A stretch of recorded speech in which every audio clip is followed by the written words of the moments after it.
Sharper than a switchblade, first and last of what God made, and that's the truth. But man, keep on trying to hold me back while another chicken head come on to lose. Too strong, try to do me wrong, and the last one standing will order and command you to dance. Oh, dance. Well, tell your preacher and your teacher I'ma give you what you love.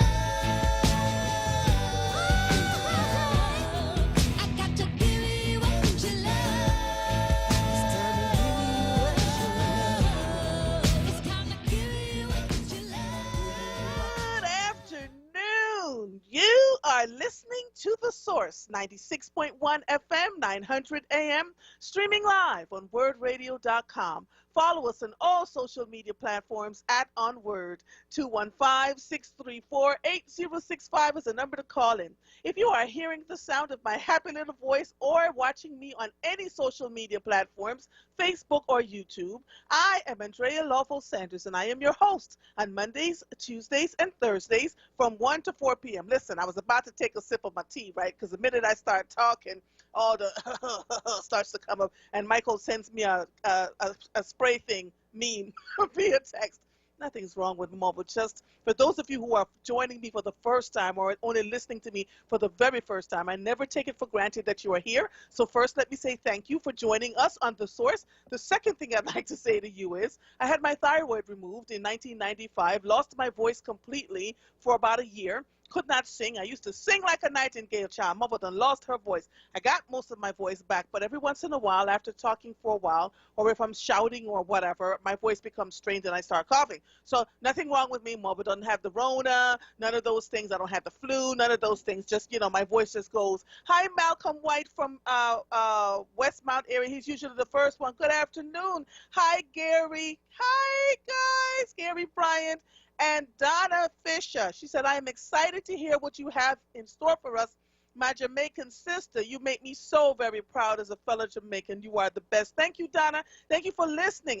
So it's never been, for me, being on the air with you all. I just celebrated a year of, hosting here on The Source, and I take it so seriously. My husband caught me in the office today looking up some stuff for city council because I said on Thursday when I got off the air that I would look up this program. Let me pull it up because I couldn't find it. I looked everywhere and ended up pulling up something else that I read. The Neighborhood Preservation Initiative that so many of you called on Thursday afternoon after city council ended and gave me a what for. Lord have mercy. So I've decided that after city council ends each Thursday, when they come back into session, that I will start to follow what's going on there. Charles Ellison does a good job working with them, talking to them, and so I don't get into that part of it.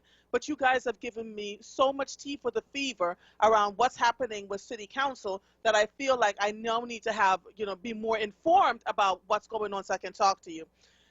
Couple of things. Dr. Eugene Williams, I know you probably thought that I forgot about you. You sent me a book called Words, Cross and Across, Word Search on Barack Obama. I finally got it from out of the WURD studios this past weekend, and it was so good, sir. I'm so impressed. So what you didn't know was that as a child growing up in Jamaica, we didn't watch a lot of television, but what we did have were crossword puzzles, right? My parents believed that we should always read, so we had tons of books. The Hardy Boys, Nancy Drew series, Hardy Boys series, 3 Billy Goat Scruff. I can name them all that I had to read. Animal Farm, 1984, all the Macbeths, and reading was so fundamental in my house. But we also did crossword puzzles. So my mother and I loved these kinds of crossword puzzles. And when I saw it, I did the first one.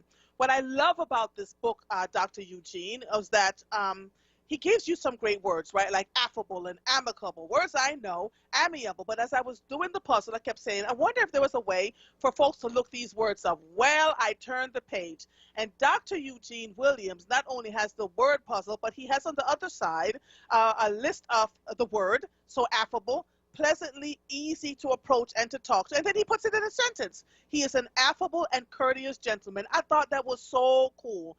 I'm going to order one for my mother and a couple of other people, but thank you for sending it my way.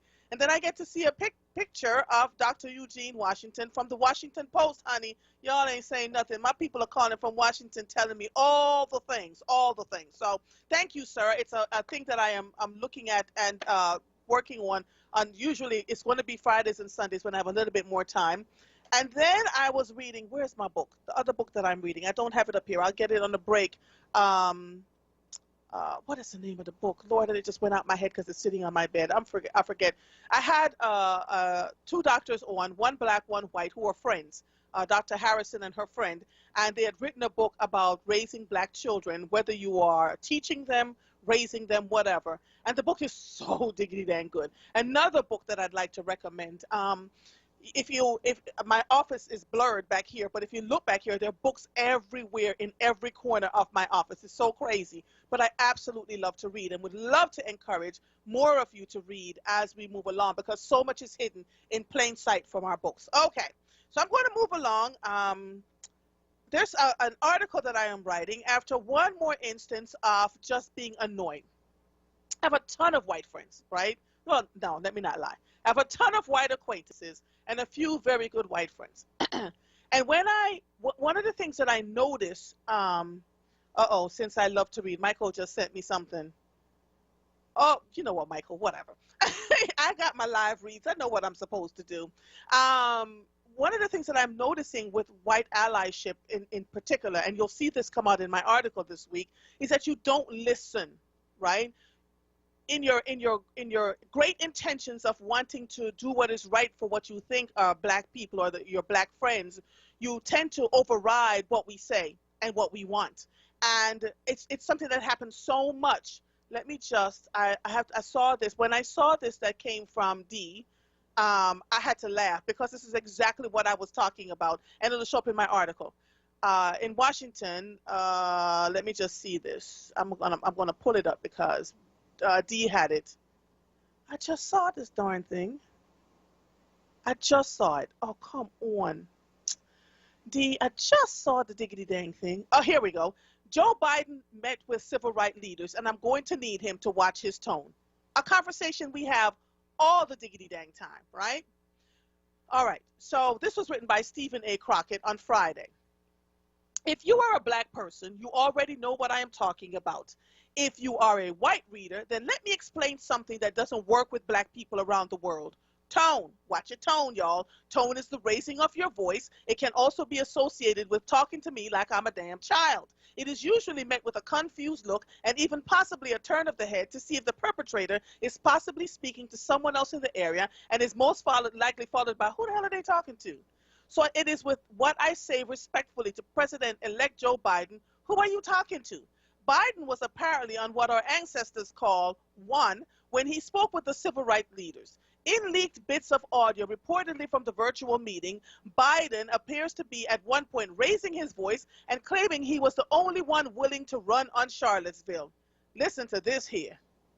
And he put up a video that I'm not going to play. Oh, and he wasn't done. Biden also appeared to claim that defund the police is at least partially responsible for Democrats' dismal showing in down-ballot races, and even added that civil rights leaders need to be more cautious in their criminal justice messaging. That's how they beat the living hell out of us across the country, Biden said. Let me stop this man right here. While Biden was using getting the living hell beat out of us as a metaphor for down-ballot losses, I think the former vice president didn't realize that he was speaking to a room full of people who have been fighting for black folks and have literally gotten the living hell beat out of them, or worse, by the police. He continued, saying that we're talking about defunding the police. We're not. We're talking about holding them accountable, Biden said Tuesday. But news is now only coming to light that audio is being leaked, NBC News report. Biden began soft shoeing around the issues of systemic racism, but promised to follow through with his pledge to address it, adding, let's not get too far ahead of ourselves with critical Senate runoff elections in Georgia on January 5th. We can't go very far. It matters how we do it. I think it matters how we do it, Biden said to NBC News reports. If Kamala's little friend, a.k.a. Father Crime, don't get out of here with this respectability politics around systemic racism when black people are disproportionately messed over more than any other race. But Biden thinks that when being systemically beaten up over and over, we need to watch the tone in our voices as we yell. I'm going to some I love the root. I'm telling you, I'm putting into and I'm going to write for the root at some point. Some civil rights leaders had the blippity blip to ask Biden to use his executive authority to aid criminal justice reform, like creating a national database of police misconduct.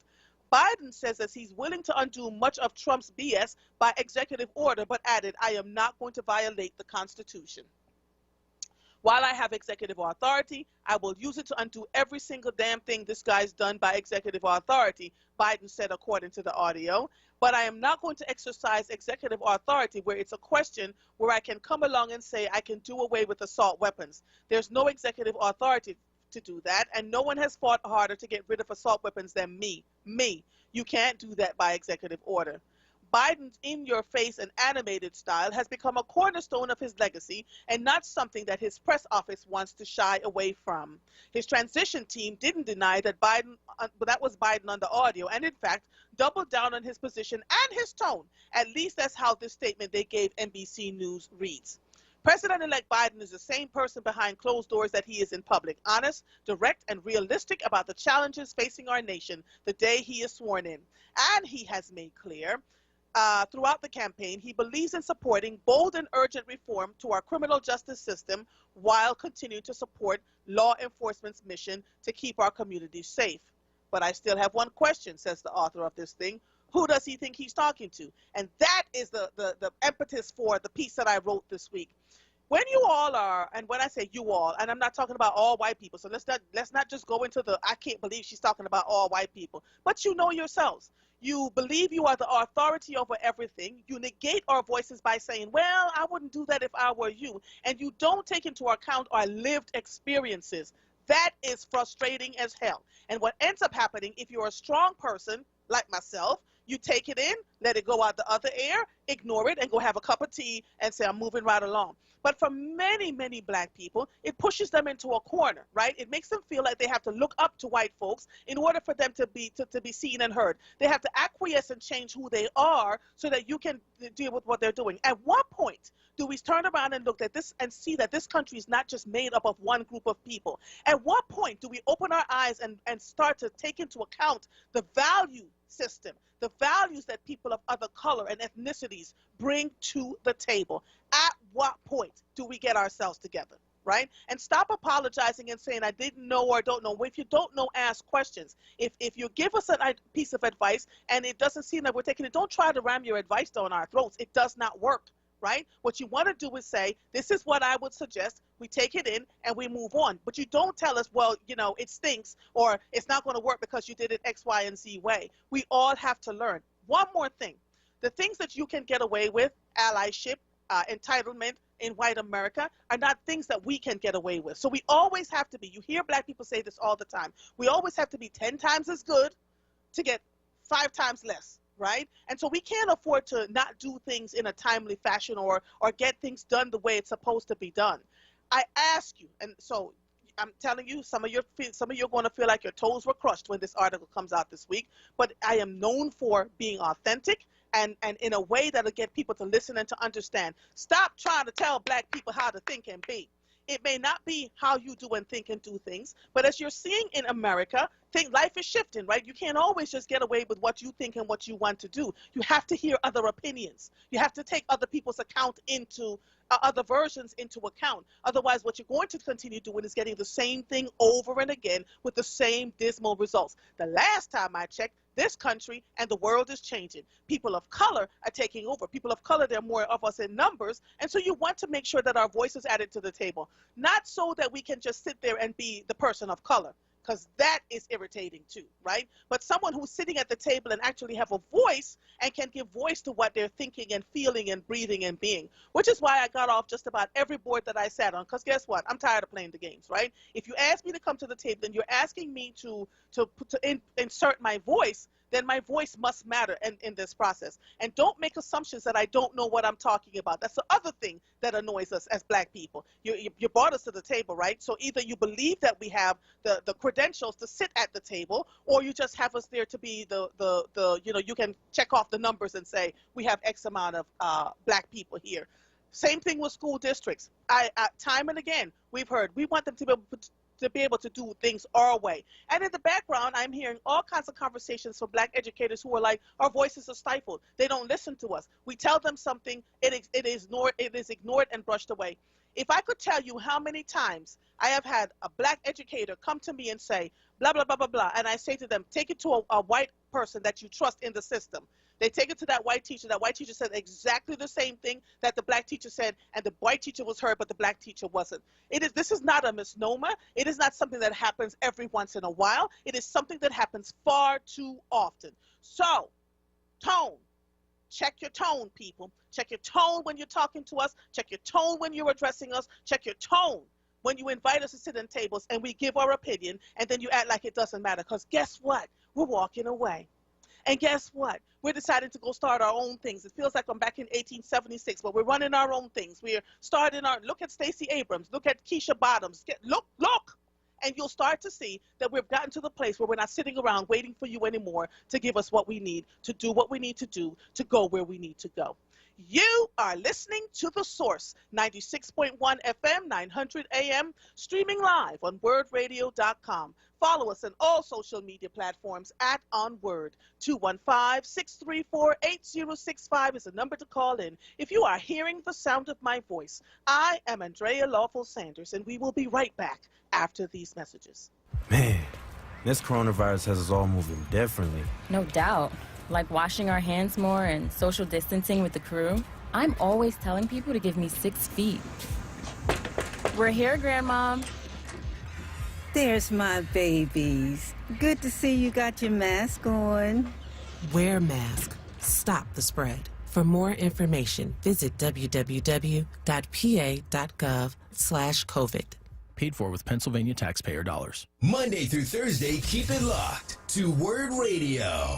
At 6 a.m., start your day with the Power Hour, hosted by Bishop Dwayne Royster and Reverend Mark Kelly Tyler. At 7, it's Wake Up with WURD with Solomon Jones. At 10 a.m., it's Reality Check with Charles Ellison. Then at 1 p.m., it's The Source, hosted by Andrea Lawful Sanders on Mondays, Tuesdays, and Thursdays, and the Black Women's Leadership Council on Wednesdays. At 4 p.m., it's Evening Words with Nick Taliaferro. Then at 7, it's Save Space with Sincerely Sarita. At 9 p.m., round up your day with Keeping It Real with the Reverend Al Sharpton. Keep your dial locked to WURD Radio, 96.1 FM and 900 AM WURD. Streaming live on WURDradio.com and the WURD Radio app. Or watch live on WURD TV via Facebook and YouTube. WURD Radio. Independent Black Media. Livelihood. The new initiative from WURD Radio, connecting Philadelphians to jobs, entrepreneurship opportunities, small business resources, and financial literacy. Visit WURDworks.com right now and take the next step in your professional journey. Work, work, work, work, work, work. To me, I be work. Livelihood is supported by the Nightland Fest's Local News Transformation Fund, Borealis Philanthropies Racial Equity and Journalism Fund, and the Solutions Journalism Network. You're listening to The Source with Andrea Lawful Sanders on WURD Radio. Streaming live on WURDradio.com and the WURD Radio app. Welcome back to The Source. If you're just joining us, I just did a whole read, the Black folks segment with President-elect Joe Biden, and the writer from The Root began this whole conversation about tone. And so, I called Kathy Hicks this morning and I said, I'm telling you, she started laughing because she knows when I go in, right? It's a respectful tone, but I need you all to hear what we're talking about. That Black voices absolutely matter on every level. No matter how degreed we are, we somehow have to always coddle into or make people feel comfortable about what we say and what we do. It is time for us to disrupt the pattern of people just being mediocre and expecting us to fall in line with the mediocrity because that's the way you've always done it and the way it's always worked. Look at our voices. We sound different. We reach each other differently. We're funny as hell. We know how to get people's attention, and that's what brings people to the table. You want to embrace black and brown voices? Utilize the people that are able to do it and stop trying to get us to fit into the mold that you supposedly create for us. I've seen too many people change their voices trying to fit into some place where they shouldn't. All right, let's just see. I have Dr. Janine Darby on the line, but let me take Maurice from Southwest first. Morning. Hello. How are you? Hello, Mother. How you doing, darling? I'm still angry from the last time I talked to you. Oh, Jesus. So, Maurice, let me just My say blood this. pressure's high. I had to take double dose. But Maurice, Mother looked it up. I can't find it on City Council's website. Did I miss something? No, you ain't missed something. It was designed that way. Okay, because, I got off the air and I'm looking it up.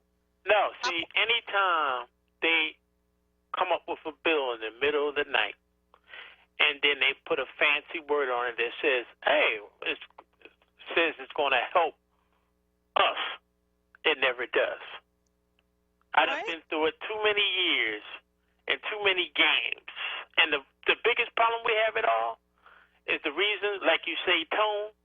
The problem we have is black people more than tone from the white man, because we know they're always going to have a tone even if they don't say it.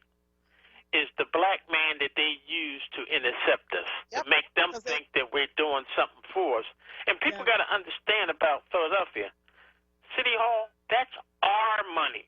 It's not their money. That's our money. People don't understand. They are public servants for us. We don't work for them. We don't get that concept right. That's why we're so abused. Think about it. If you heard about a city that only had 2.5% black business and more than 40% of the city was black, when you would think it would be a lot of murder and mayhem because nobody has a job or any future outlook, that's what's going on with Philadelphia. You can't stop it with all the police you can get in the world. You can't stop. We have to have job opportunities and services rendered. And that's what's not happening. Everything is going to the developers. Nothing is going to the black folks. Since you've been on the air, you say you've been on there a year now, right? Happy birthday. But Thank you, darling. But let me put this to you, though. Since you've been on the air, what have you heard that came from City Hall that said, wow, it was nice what they did for black folks? Think about it. I want you to think. And I'm not talking about a statue. Right. I'm talking about some kind of bill, some kind of job opportunity. Okay, so since you said it, hold on, Maurice, because, Mother was digging in City Council's website. So the Special Committee on Poverty Reduction and Prevention, in March 2019, City Council released its Narrowing the Gap report, which outlined actionable strategies for preventing and alleviating poverty that have been successful in other cities or at a smaller scale in Philadelphia. Following the release of the report, City Council passed 2 resolutions which established a special committee on poverty reduction and prevention. This committee was tasked with proposing actionable policies. So, listen, can I explain it to you, Council people Yes. English? Can I explain it to you? Yes. What that says is that black people in the city have been wanting them to stop the abatement, real estate abatement. They've been wanting them to stop that, right? All they did was put up another bill and extended it 3 more years. Because by 2024, right? You're absolutely right. Because it says they've defined their goal as moving 100,000 Philadelphians out of poverty by 2024. And the co-chairs have tasked Reinvestment Fund, who has been retained by City Council to provide support with identifying city population cohorts that programs and policies would strategically target in order to reach our 100,000 person goal. And so then my question becomes, all right, so start following it now. Let me just tell you. By 2024, North Philly won't even exist anymore, okay? Won't even exist. They'll put up the Temple Stadium, then from Temple all the way up to City Hall, there will be no black people. a lot. We see it coming, but we're in denial of what's going on. Our so-called city leaders have sold us out. Not only have they sold us out, they sold out our grandchildren. Our grandchildren will not be able to live our legacy because we won't own the property. Even if we stay somehow able to still hang on to the property, we won't be able to afford the taxes. Yeah. People have went from $800 to $2,500 in 1 year. That's real These talk. are people So much that don't is wrong. have an income anymore. Yeah. These are people that are retired. They got set pensions. They're not getting any more money. So they have no choice but to sell their homes and move to some scuttle bucket part of town that nobody wants to live in. I'm just telling you how it is. And if you think I'm wrong, ask any city council member to explain that bill to you and see if they can keep a straight face. Yeah, I am. I'm doing my homework first before I start talking to anybody in city council. I'm digging through their website. I have to see now all the stuff that everybody's talking about. I looked for the reinvestment, the community. Let me just go ahead because I wrote it down. I'm telling you all, that's the other good thing. I write everything down, right? The Neighborhood Preservation Initiative, and I'm looking. It says phcouncil.com/NPI, and I couldn't find it. So maybe I'm looking in the wrong place. So before I start pointing fingers, I'm going to go back and look again at the end of this show to see what I can find out about it so that I can be more informed. But thank you, Maurice. I got to get to Dr. Janine Darby, but I fully appreciate your calling in and making Mother alert, to it, okay? All right. So, he done hung up on me again. If I ever meet him in person, I'm just going to have to give him a what for. Dr. Janine Darby, your favorite weight loss expert and best-selling author, is a dually board-certified in family medicine and obesity medicine. She is infamous for a dual transformation in her patients, shedding unwanted pounds and subsequently improving their health for the better. Through her comprehensive medical weight loss program, resources and supplement line, Dr. Janine helps women successfully lose weight, feel better about themselves, and maintain a healthy lifestyle. Dr. Janine Darby, are you there? I'm here. How are you? Good afternoon. Good afternoon. Can you hear me okay? I can hear you okay. And thank you so much. I know you're getting a whole earful listening to It's all good. It's all good. Thank you for having me this afternoon. I appreciate it. You're quite welcome. It says you're a wife and mother of 4 and that you have undergone a weight loss transformation that you have successfully maintained for many years. Yes. So I can't wait to hear. Talk to me. Let's talk about your weight loss transformation first, because in the Black and brown community, obesity is one of the leading causes, they say, of our health, falling apart. Let me be clear, though, Dr. Darby. My doctor, I am 5'10", 5 feet 10 inches tall. According to the weight chart, I'm supposed to be 145 pounds. In what world?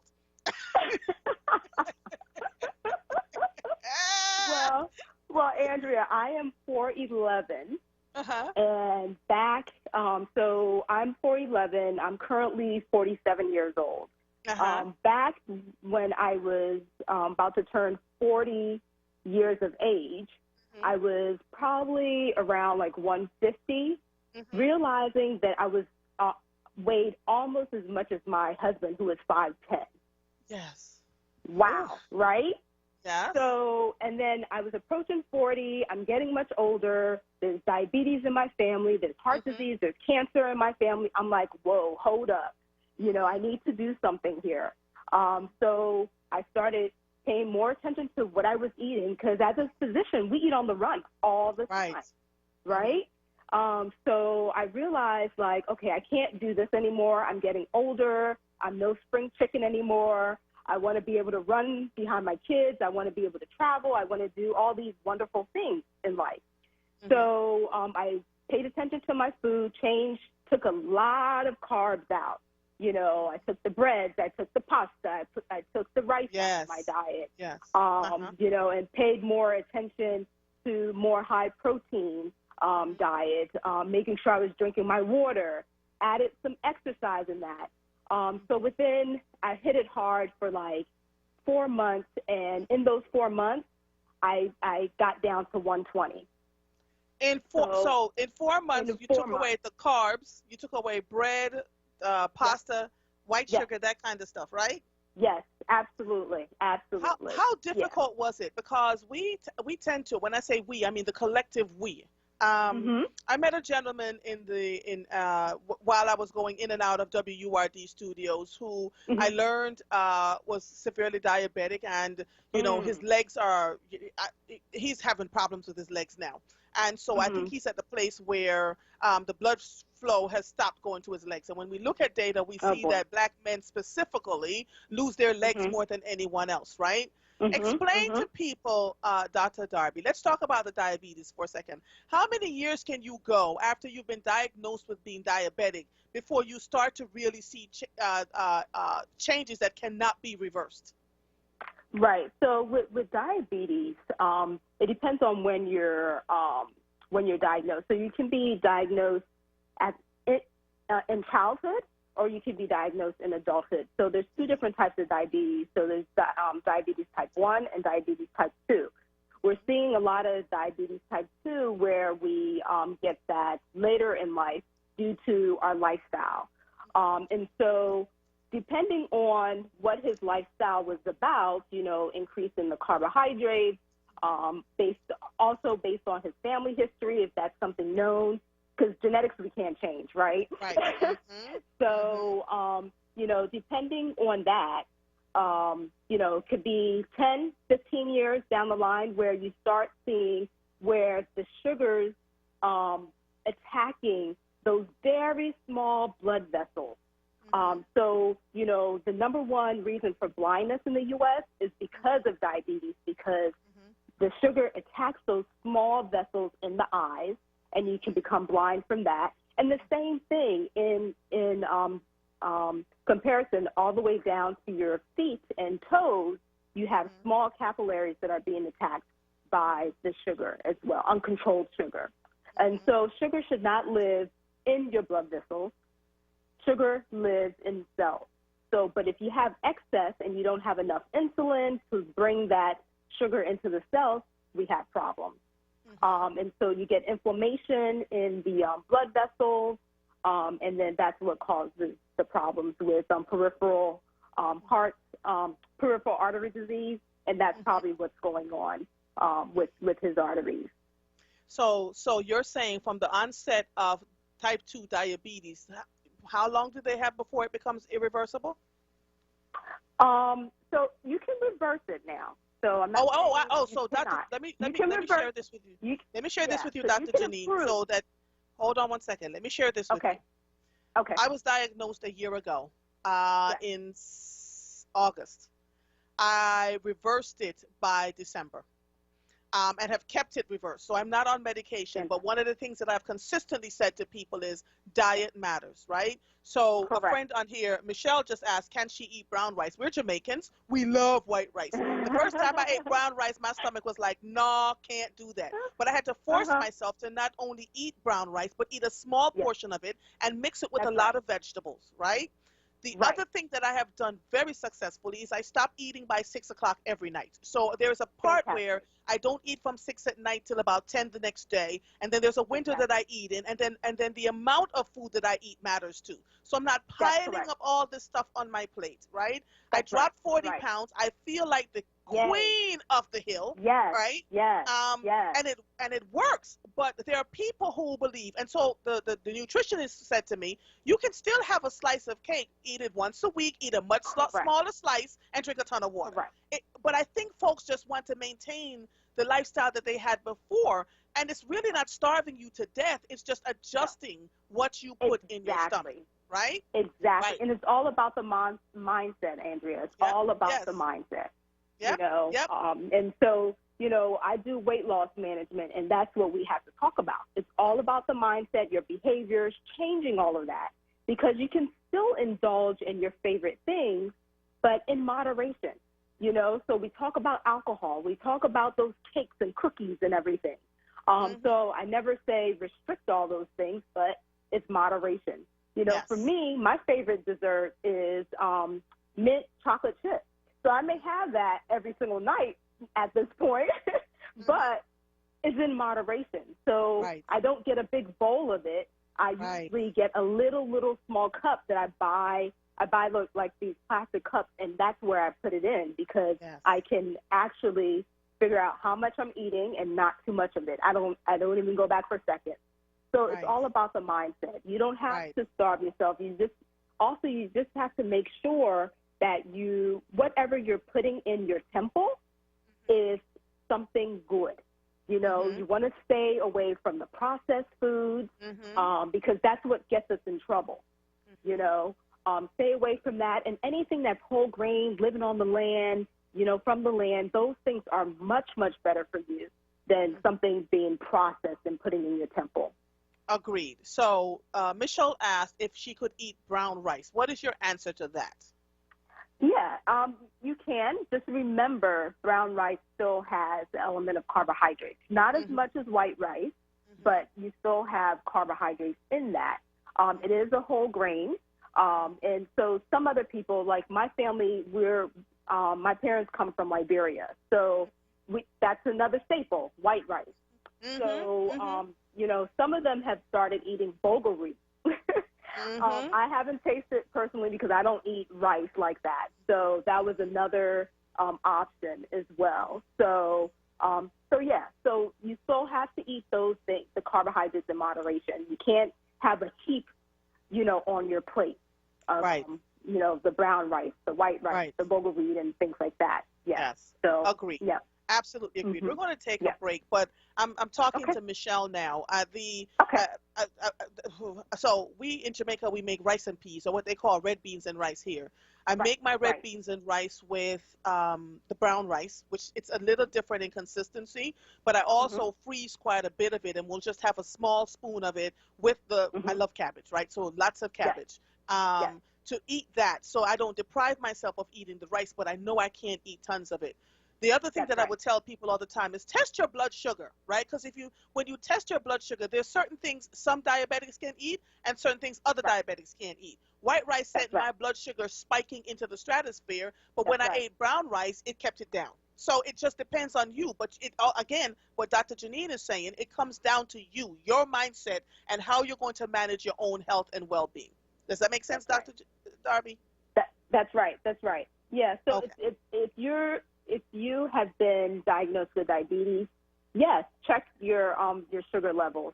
You still have insulin. So diabetic type 1, they have no insulin because of the autoimmune process that has destroyed the cells that cannot make insulin.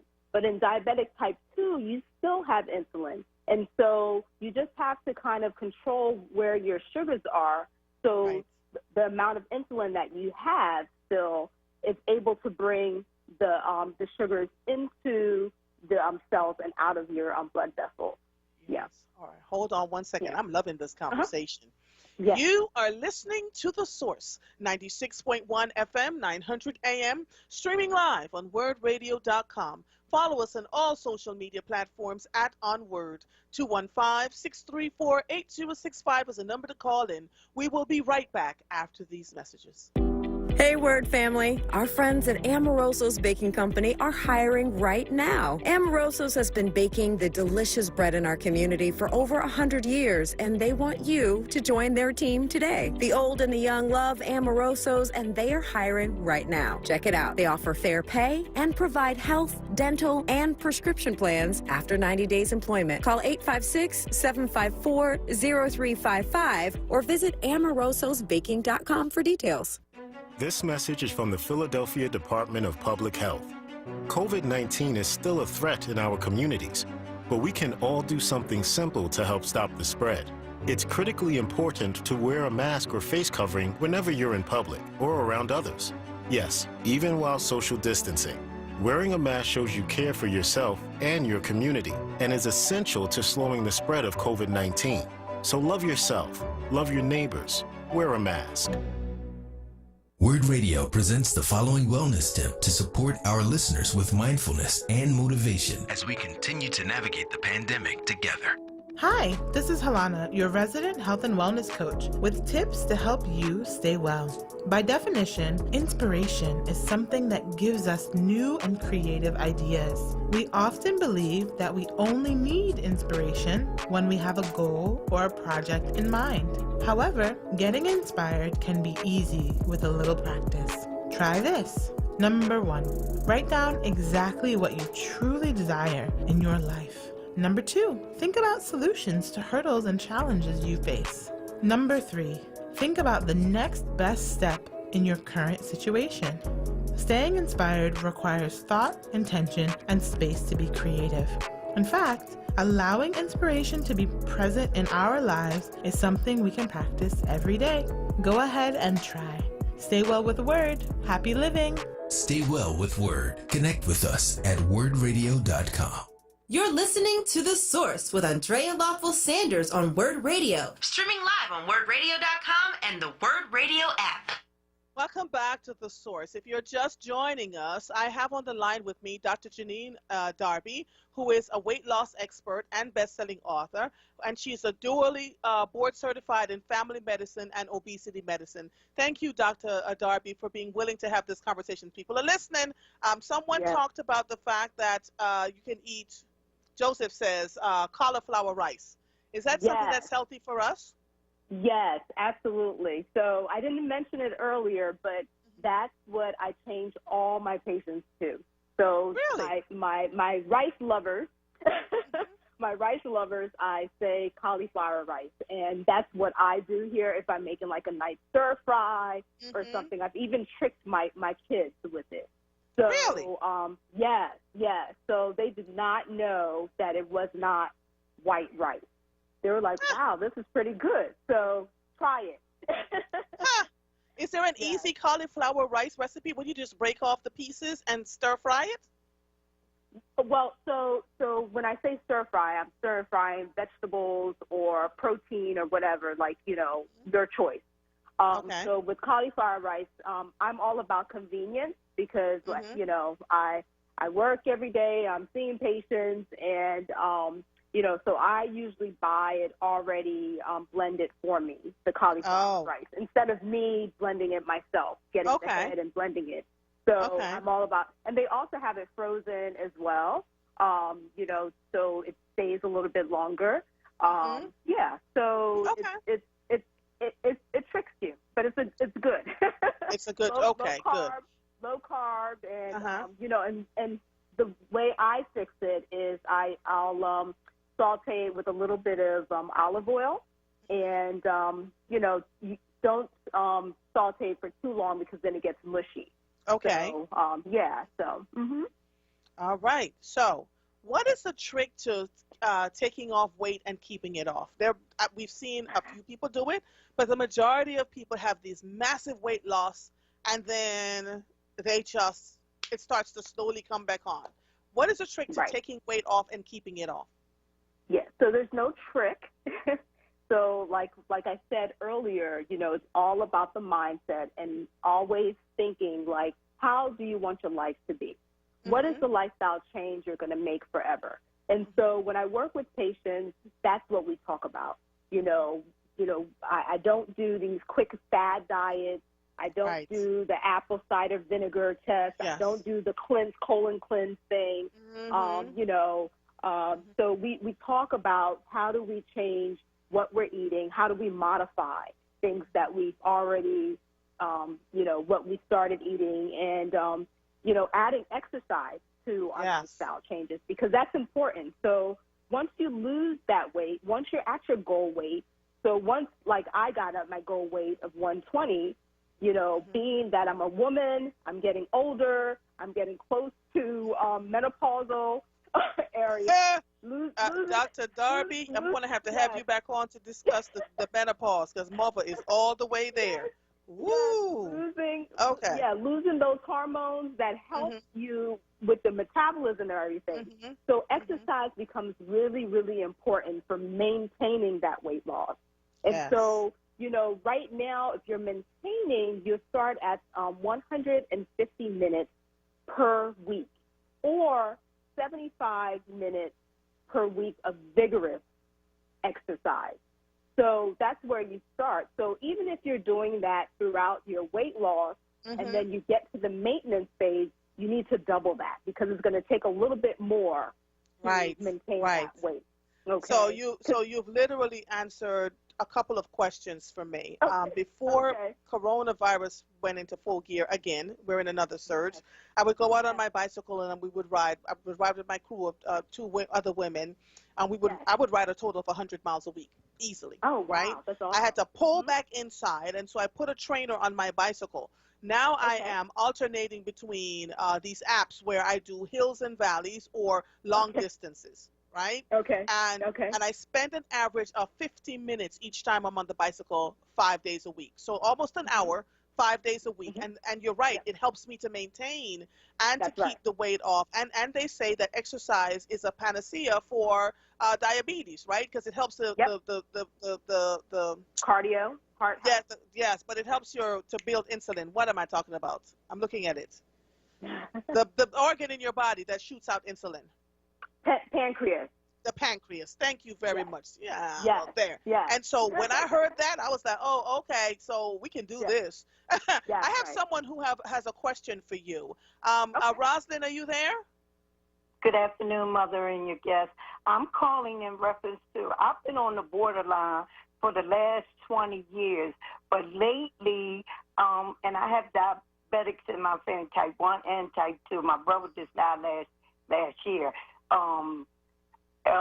What I'm calling about is, does being on the borderline and you and they never said you was a diabetic, but now you can see the symptoms like urinating, nails, feet starting to turn black and everything. I stopped the bread, the starch, all that. I don't drink. I'm doing exercise. I'm doing everything.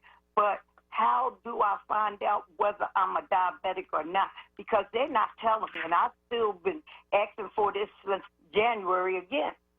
What? Okay. And tell me your name again. I'm sorry. I missed Rosalind Allen. Rosalind. Okay. 20 years on the borderline. And now I'm afraid because they say it's messing with my kidney because it never was elevated. Okay. So basically, hopefully you're getting your annual physical exams. Yes, I am. That's for all listeners as well. During that exam, they should check lab levels. Specifically for diabetes, there's a diabetic marker called hemoglobin A1C. All right? And so anything that is less than 5.7 is you're not diabetic, right? If you're in the pre-diabetic range, it's 5.7 to 6.4. So hopefully you have a pen and paper. So when you go to your doctor's next, you can make sure that they get this, added to your lab. Anything above 6.5 for your hemoglobin A1C, you have diabetes. Okay. Okay. So you need to. Oh, go ahead. I'm sorry. Go ahead, Rob. Does it have something to do with dry mouth, going properly to the bathroom more than often, your nails turn black, or you can see maybe on the bunion turn black? Because I've seen these same signs with my sister and my brother for the years that they have it. Now I'm seeing it on me. Okay. And when was the last time you went to the doctor, Rosalind? I just went. Last month, and I had them come and take my blood. I'm asking her what's my sugar, everything, and with the pain doctor, he's seen it. He told me because I was taking the gout medicine, don't take that no more because that's interfering with my kidney. So I'm dealing with a lot of stuff when it comes to my body, but I was always taught the symptoms of it because of my family members. And I had good doctors, but now it's on me. And everybody want to give you a pill. So for 20 years, y'all been giving me all these pills, but yet I'm not a diabetic, but I'm seeing all the signs on my body now. Yeah. The other thing, if I may interject here, Rosalind, the other thing that you need to be aware of is your blood pressure, because that can also affect your kidneys as well. So there's probably a multitude of things happening in your body that, of course, you're seeing things, and inside your body is wreaking havoc, right? So, I think, at this point, you need to have a conversation with your doctor. You need to make sure you get your blood work checked. You need to have that blood pressure checked. And then also discussing your medications to making sure that these are the right medications that you I'm should down be to taking. none but this, the blood pressure medicine, and what else I take? The blood pressure medicine and my vitamins stuff. Now, I just cut everything out because nobody can tell me about my body. I know my body better than anybody, but I don't know it medically terms. So I'm going to them, and all this time still, and now I feel it. And I've been so Rosalind, listen to Mother for a second, Okay, because you've heard all right. me say this 1,000 times while on the air. It is okay to fire your doctor if you feel like you're not being listened to. Oh, I did. I fired all of them. Okay, because Mother, listen, it's like membership. And he told me a lot of stuff. Listen, membership has its privileges, honey, and especially in the African American community, Black and brown community, we're hardly ever listened to, which is why Dr. Darby and doctors like her are always on this show, right? We want to give people the advice. Dr. Darby, how can people reach you? Let me just go there. Let me get that. Okay. So I'm on all social medias at Dr. Janine Darby. So that's DrJanine Darby, DARBY. And also you can email me at info@lifestylechangessllc.com.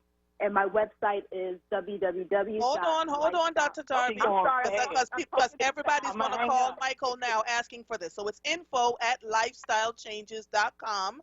And your website is? LLC. Make sure it's lifestylechangessllc.com. LLC, see? All right, LLC.com. Okay. .com, yes. Mm-hmm. And? Yeah. And your that's my website? email. My website is www.lifestylechanges with the S, LLC.com. LLC.com.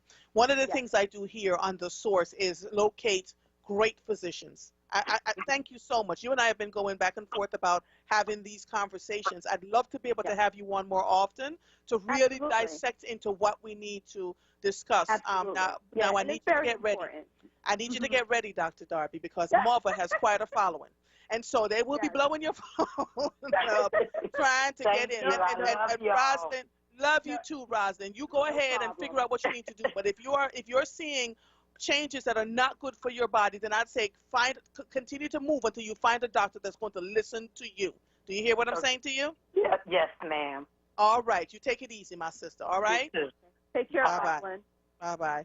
Dr. Darby, we've got to go. So it looks like you and I are going to be on just about every other Monday, wherever you can, because there's so much we need to talk about. But Dr. Darby on her social media sites is at Dr. Janine Darby. Michael... got it, Michael. Dr. Janine Darby. Her email is info@lifestylechangesllc.com, and her website is www.lifestylechangesllc.com. Can you reach out to Brianna and set up a time where I can talk to you at least once a month, please, Dr. Darby? Will do. All right. Thank you so much. And I'll gladly come back. Yes. Thank you so much, madam. All we'll right. talk soon, okay? All right. Okay, bye-bye. great. Take care, Andrea. Bye-bye. All right. Bye-bye. Want to buy black for the holidays? We have got you covered. WURD Radio is proud to present our virtual holiday marketplace online. Support local, small, Black-owned businesses through the marketplace and purchase your holiday gifts today. Go to wurdradio.com/marketplace or wordworks.com/marketplace. You are listening to The Source, 96.1 FM, 900 AM, streaming live on wordradio.com. Follow us on all social media platforms at onWURD. 215-634-8065 is the number to call in. I am Andrea Lawful Sanders, and we will be right back after these messages. Keystone First VIP Choice HMO SNP Dual Eligible Special Needs Plan has a 4 out of 5 star rating and is one of the highest rated Medicare plans in the region. Keystone First VIP Choice and you are better together. If you live in Philadelphia, Bucks, Chester, Montgomery, or Delaware County, and you have both Medicare and Medicaid, choose the Medicare plan that is working to help you get better care. Enjoy extra benefits at no cost to you with Keystone First VIP Choice. You get benefits like dental, vision, and transportation to and from your medical appointments. They also cover a fitness membership to a gym of your choice. $150 toward over-the-counter pharmacy items. There's no copay for doctor's visits. They offer a large provider network, a great prescription plan, dental coverage, and even eyeglasses. Plus, you don't have to wait for open enrollment. You can change your coverage every quarter. Keystone First VIP Choice. The name you trust, the service you deserve. Call Keystone First VIP Choice today at 1-877-686-1760 or visit KeystoneFirstVIPChoice.com. Want to buy black for the holidays? Word Radio has got you covered. WURD is proud to present our virtual holiday marketplace online. Support local, small, black-owned businesses through the marketplace and purchase your holiday gifts today. Visit wordradio.com/marketplace or wordworks.com/marketplace. You're listening to The Source with Andrea Lawful Sanders on WURD Radio. Streaming live on wordradio.com and the WURD Radio app. Welcome back to The Source. If you're just joining us, I had Dr. Janine Darby, who was a weight loss expert, dually board certified in family medicine and obesity medicine. I am going to have her on more often because she's answered such great questions for us and helped us to get where we need to. Oh, Raymond says, good afternoon, Mother. Thank you for having Dr. Darby. She was so informative with the caller. Would you know if she's a family? She is a family physician. Yes, she is. She's a family physician and in obesity medicine. So yes, Raymond, Michael, can you give this to the folks for me, please? Let me just make sure that I have this. Her email is info@lifestylechangesllc.com. So reach out to her if you want to speak with her. I can't remember exactly how I met Dr. Darby now, but I text with such amazing people, and she just worked it out so that we could begin to have these kinds of conversations. Probably one of my friends sent her my way, because I'm seeking out physicians that can support black folks and to hear what they have to say. So let's see. Let me give you some breaking news, and then I get Prince. Hold on, Prince. I'm coming to you.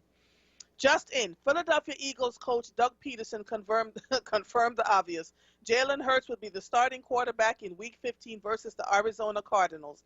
After playing coy following Sunday's victory over New Orleans, Peterson declared Hurts the starter Monday. Yeah, that's a whole other conversation. We're going to talk about the quarterback too, Carson Wentz. $28 million, just not coachable. Trying to coach him, he's obviously a good player, but when you try to talk to him about the things he wasn't doing right, he was like, here comes the black brother, right? Jumps in and gets the Eagles a win. And more breaking news from the Hill. Michigan's legislative office buildings will be closed on Monday as the Electoral College meets due to credible threats of violence. So they're closed today, officials announced last night.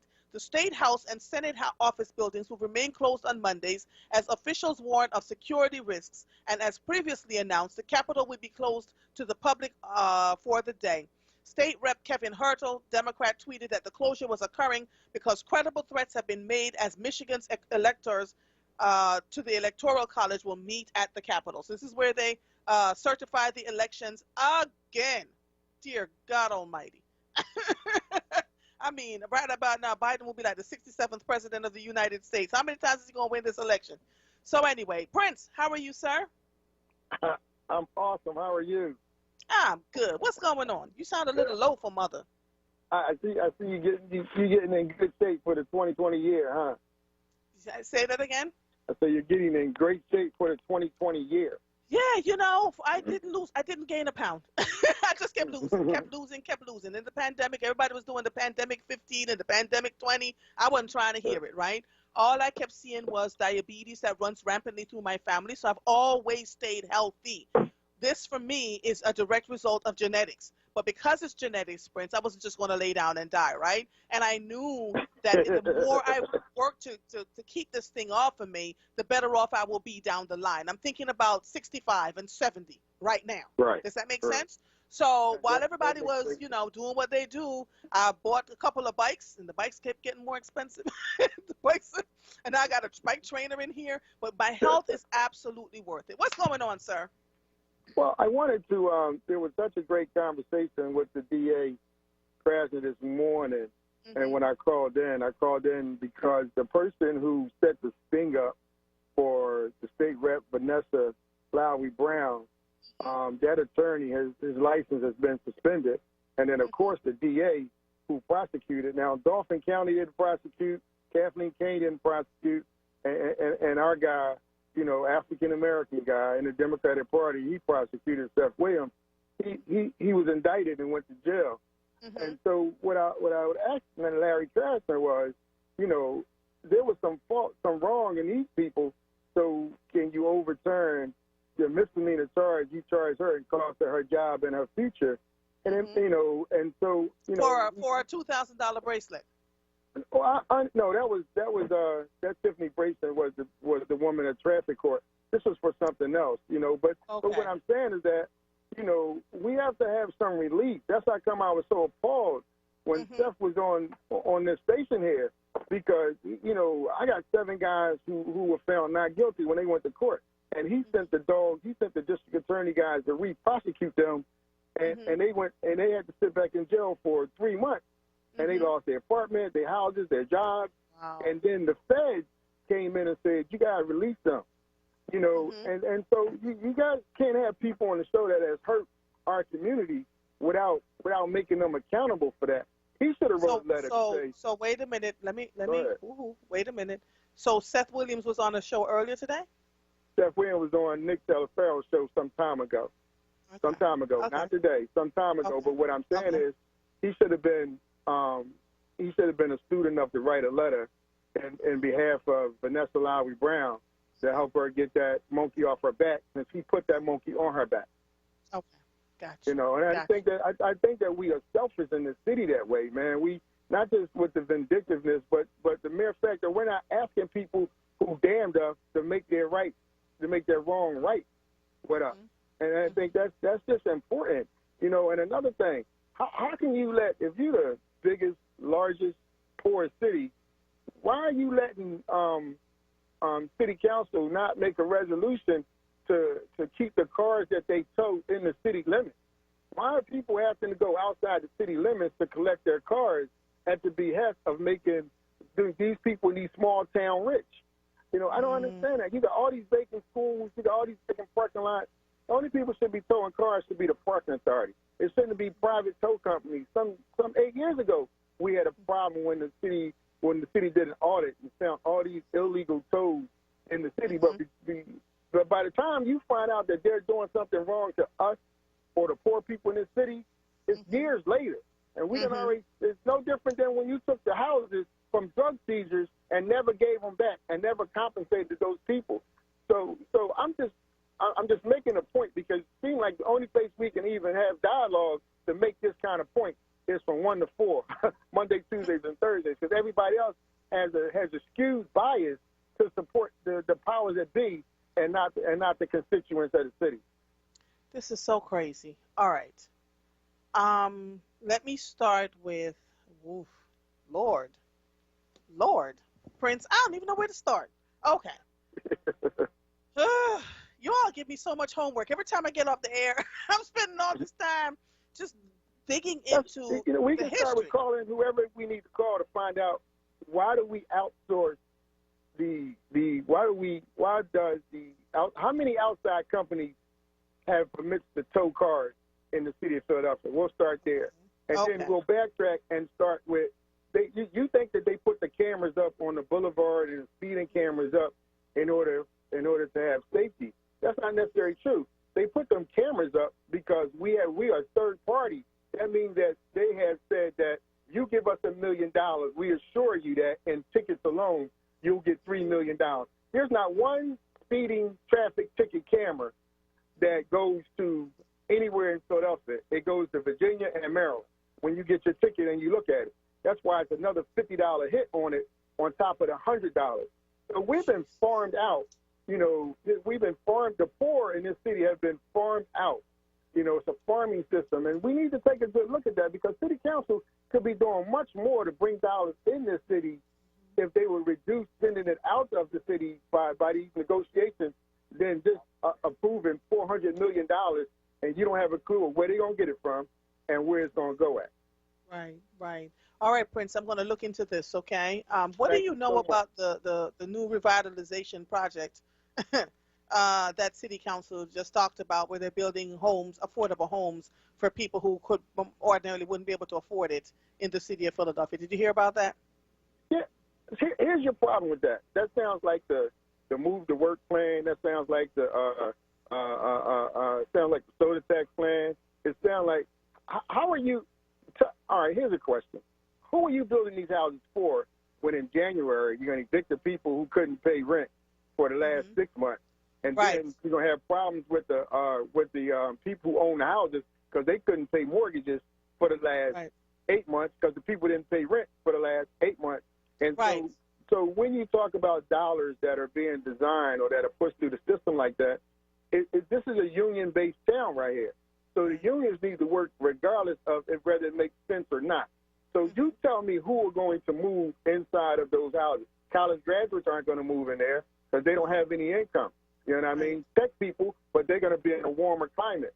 So if you can give me the identification of the people that's going to move inside of these houses that they are building, then I'll be on board for it. But I know we're so economically strapped, and the fact that you merely keep treating us like we idiots by putting these people on city council who speak for us. You got to understand, the people at city council are your representation at whatever function goes on in the city, because you're a constituent and they represent their constituents because you voted for them.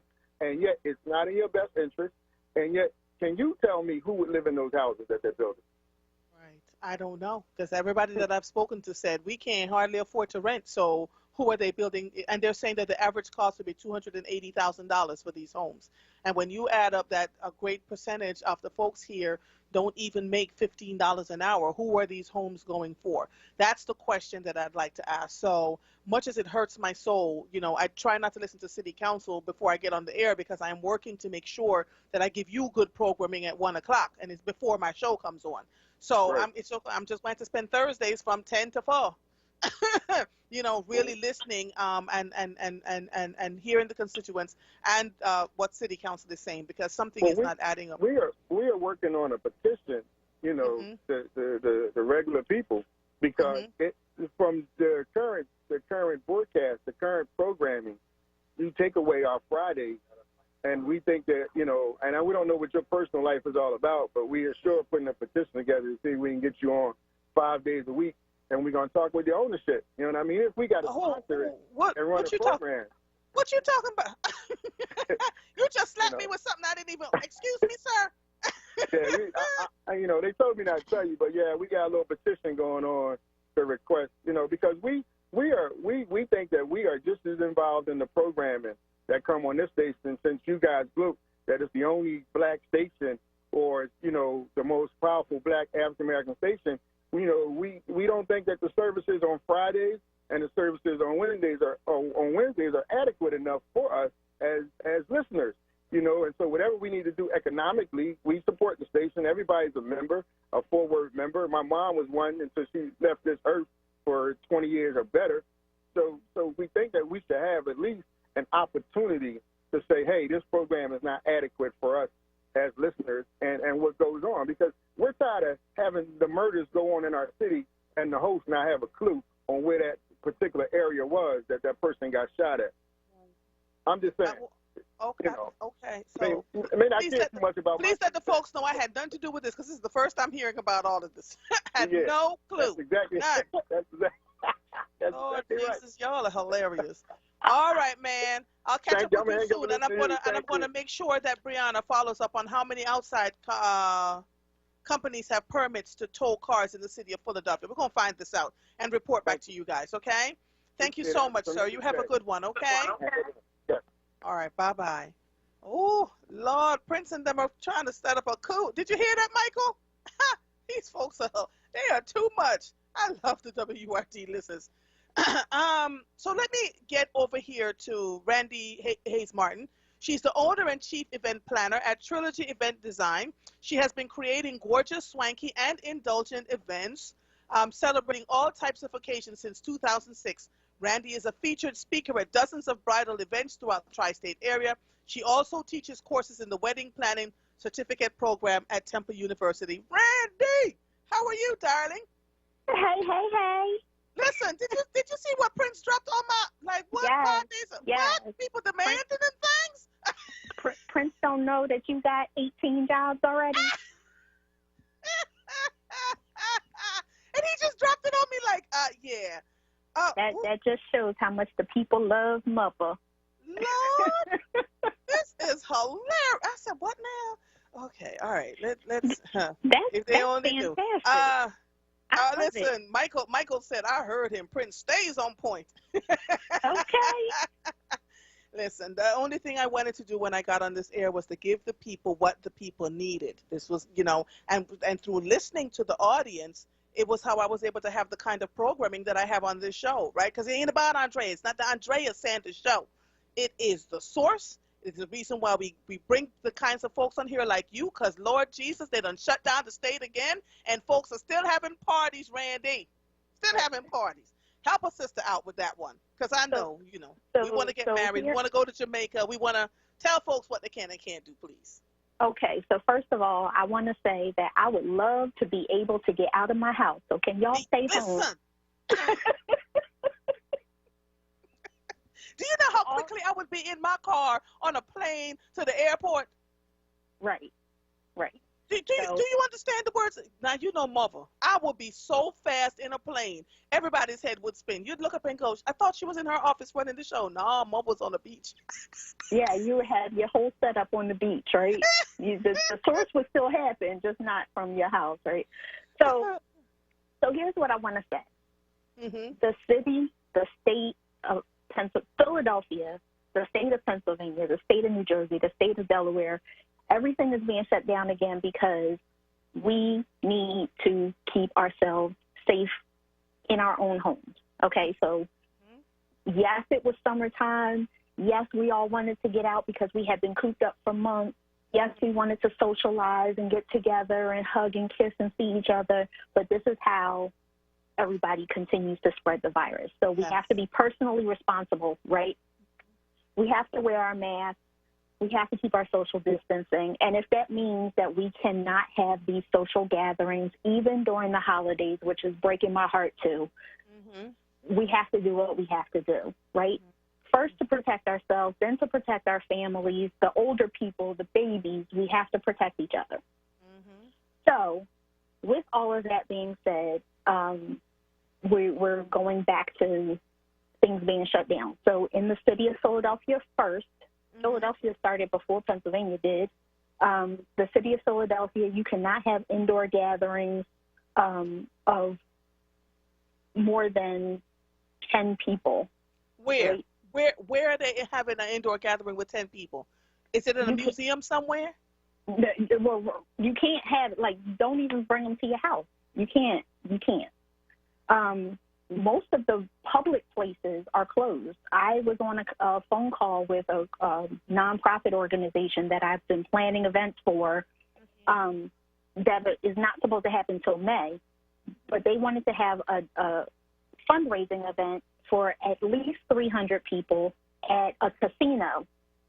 And the casino is shut down. They said prior to them being shut down, they could only fill 10% of the capacity of their venue, which meant that there would only be 110 people allowed because the capacity is 1,100. But that includes all of the staff, so the wait staff, the bartenders, the security guards, plus so now we're down the to 72 entertainment. people. Yep. Right, plus the entertainment that you hire for the event. All of these people that are working the event minimize the number of people who are guests who can attend. So the organization said we're not going to be able to make any money from our event if we can't have the minimum number of guests that we're trying to have. So now they want to change it to a virtual event. So these are some adjustments that even not just for weddings, not just for baby showers, these are big fundraising events, corporate events. Everybody is having the same situation happening. And it's because we can't keep ourselves at home. So moral of the story, keep your butts at home.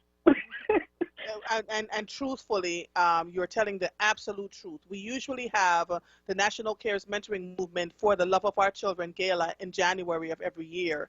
I'm talking hundreds of people, right? All of it is going online next year. It just has to. Where are we going to do? What are we going to do? And so you're right. Being able. So one of the key clues for us is being able to adjust. I know you want to do the baby showers and the baby this and the weddings, and you want. I stayed my tail home and watched my firstborn child get married on Zoom. Do you know how hard that was for me? Right. And we keep trying to tell you all, I know you want to do what you want, but you're negating the work. Dr. Fauci said, Randy, and I'm going to talk about this when you get off the line, that even with the vaccine out here, that we're having a surge on top of a surge.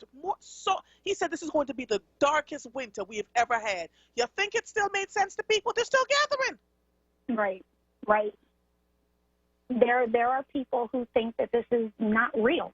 You know, there are still people that think, well, the mask isn't really protecting me, so I don't need to wear one anyway. Like, you know, I say that if I'm going to get sick without a mask or with a mask, I'd rather take my chances with the mask, right? Yeah, right. So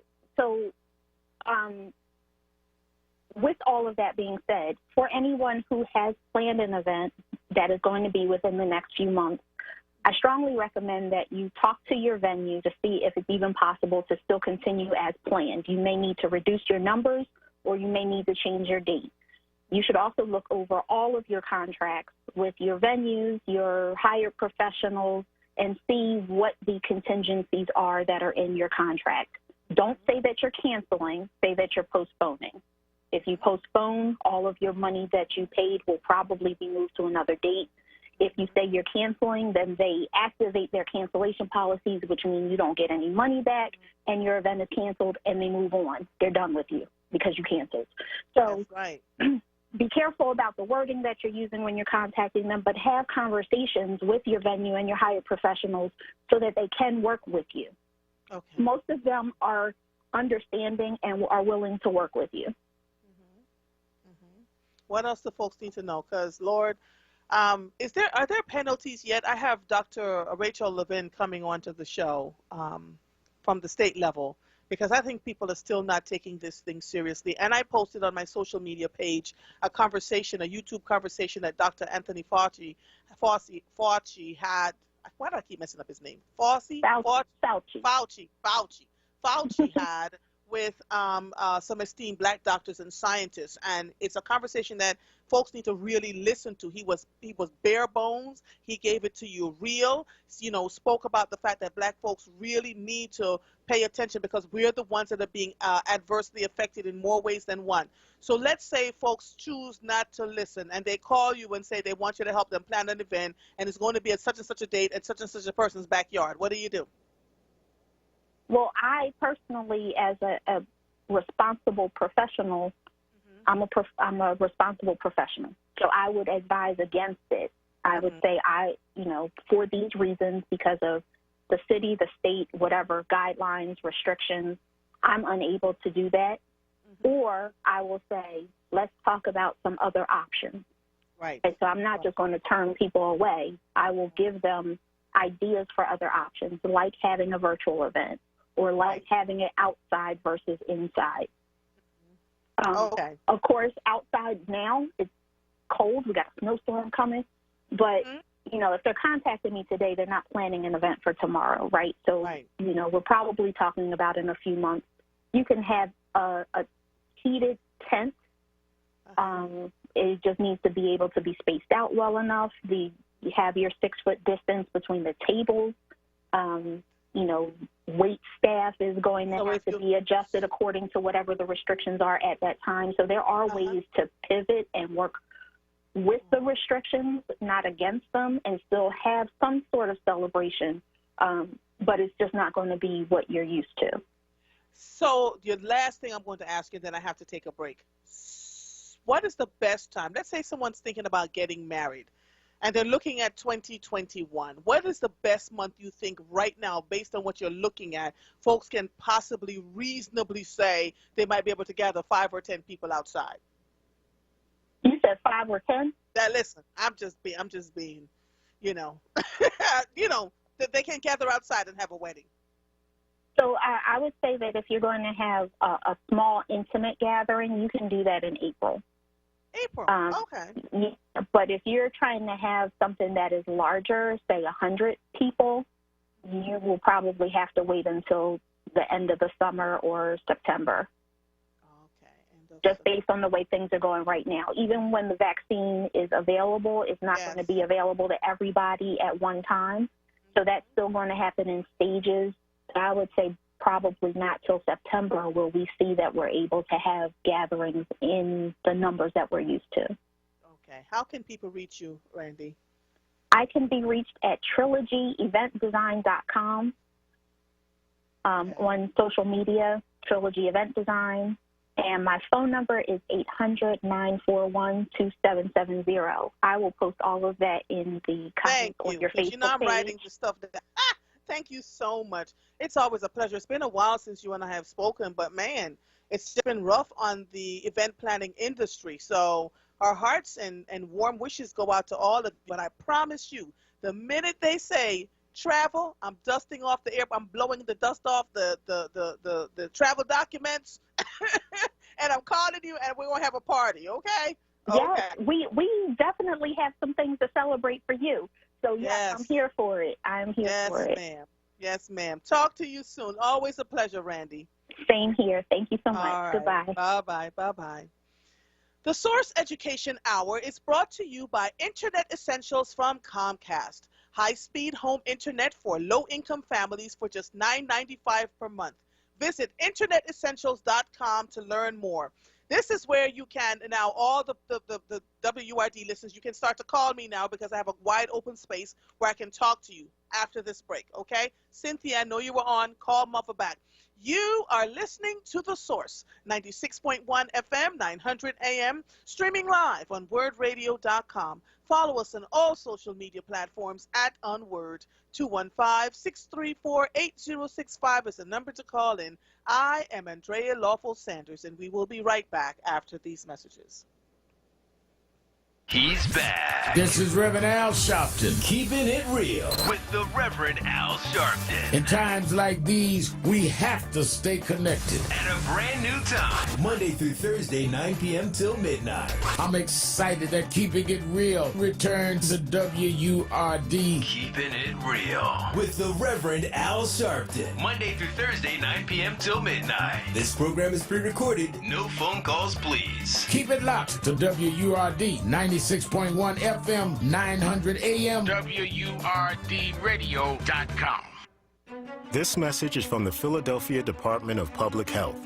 COVID-19 is still a threat in our communities, but we can all do something simple to help stop the spread. It's critically important to wear a mask or face covering whenever you're in public or around others. Yes, even while social distancing. Wearing a mask shows you care for yourself and your community and is essential to slowing the spread of COVID-19. So love yourself, love your neighbors, wear a mask. You're listening to The Source with Andrea Lawful Sanders on WURD Radio. Streaming live on WURDradio.com and the WURD Radio app. Welcome back to The Source. If you're just joining us, I had Randy Hayes Martin on she's the chief event planner of Trilogy Event Designs. Before COVID hit, she was just the go-to. And after COVID is gone, she'll be the go-to. My husband speaks to no one else but Randy. Between her and she, you know, whenever we want to travel or do anything, we go to those two folks. Breaking news from NBC News. The United States surpassed the once unthinkable threshold of 300,000 COVID-19 deaths today, according to an NBC News tally. Tell George to call back. Why George hang up? The grim milestone was reached on the same day healthcare workers across the country began receiving the first shots of Pfizer's coronavirus vaccine.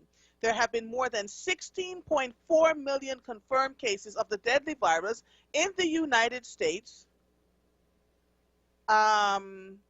since the pandemic began earlier in the year. A recent surge in transmissions has been led to record-breaking numbers of hospitalizations and deaths over the last 2 weeks, with an average of more than 210,000 new infections and nearly 2,500 deaths a day this month. A record of more than 109,000 people were in the hospital in the United States with COVID-19 as of Monday, according to the COVID Tracking Project. So let me, while I'm waiting for George to call back, because I'm sure George will call back, and everybody else, you can call now because I have some wide open space to talk to all of you. I prefer to do that with the WURD listeners so I don't have to rush you off the phone, right? And I give you the grace and the space to talk about what's on your heart. Let me share this with you. They're estimating that in another week to 2 weeks, the daily death toll will surpass the death toll of the amount of people that died on 9/11, right, which is about 3,500 people. I look up in my social media pages, and my heart is just broken. I don't have a heaven or a hell to put any of you in. I don't have, this is not about me chastising you. This is about my saying to you, I need you to be safe. I want you to be safe, right? Mental health, I lost diggity dang. I had to call my sisters in September. I was like, I can't take this anymore. All of us are feeling the strain of having to sit still. All of us are feeling the strain of trying to adjust in what we do. Dr. Anthony Fauci said with these black doctors, and if you want to see it, go on my social media page because I posted it this morning. He talked about some key things. Over $20 million, over 20 million people will be given vaccines in the next week or so. And you're seeing that's already starting to happen. The Pfizer facility is in Michigan, in Kalamazoo, Michigan, a place I drove by because I have a friend that lives out there. And they've sent out the FedEx trucks and they're flying them and they're sending the vaccine now across the country. Dr. Fauci is very clear about this. Even if you get the vaccine, you have to wear a mask.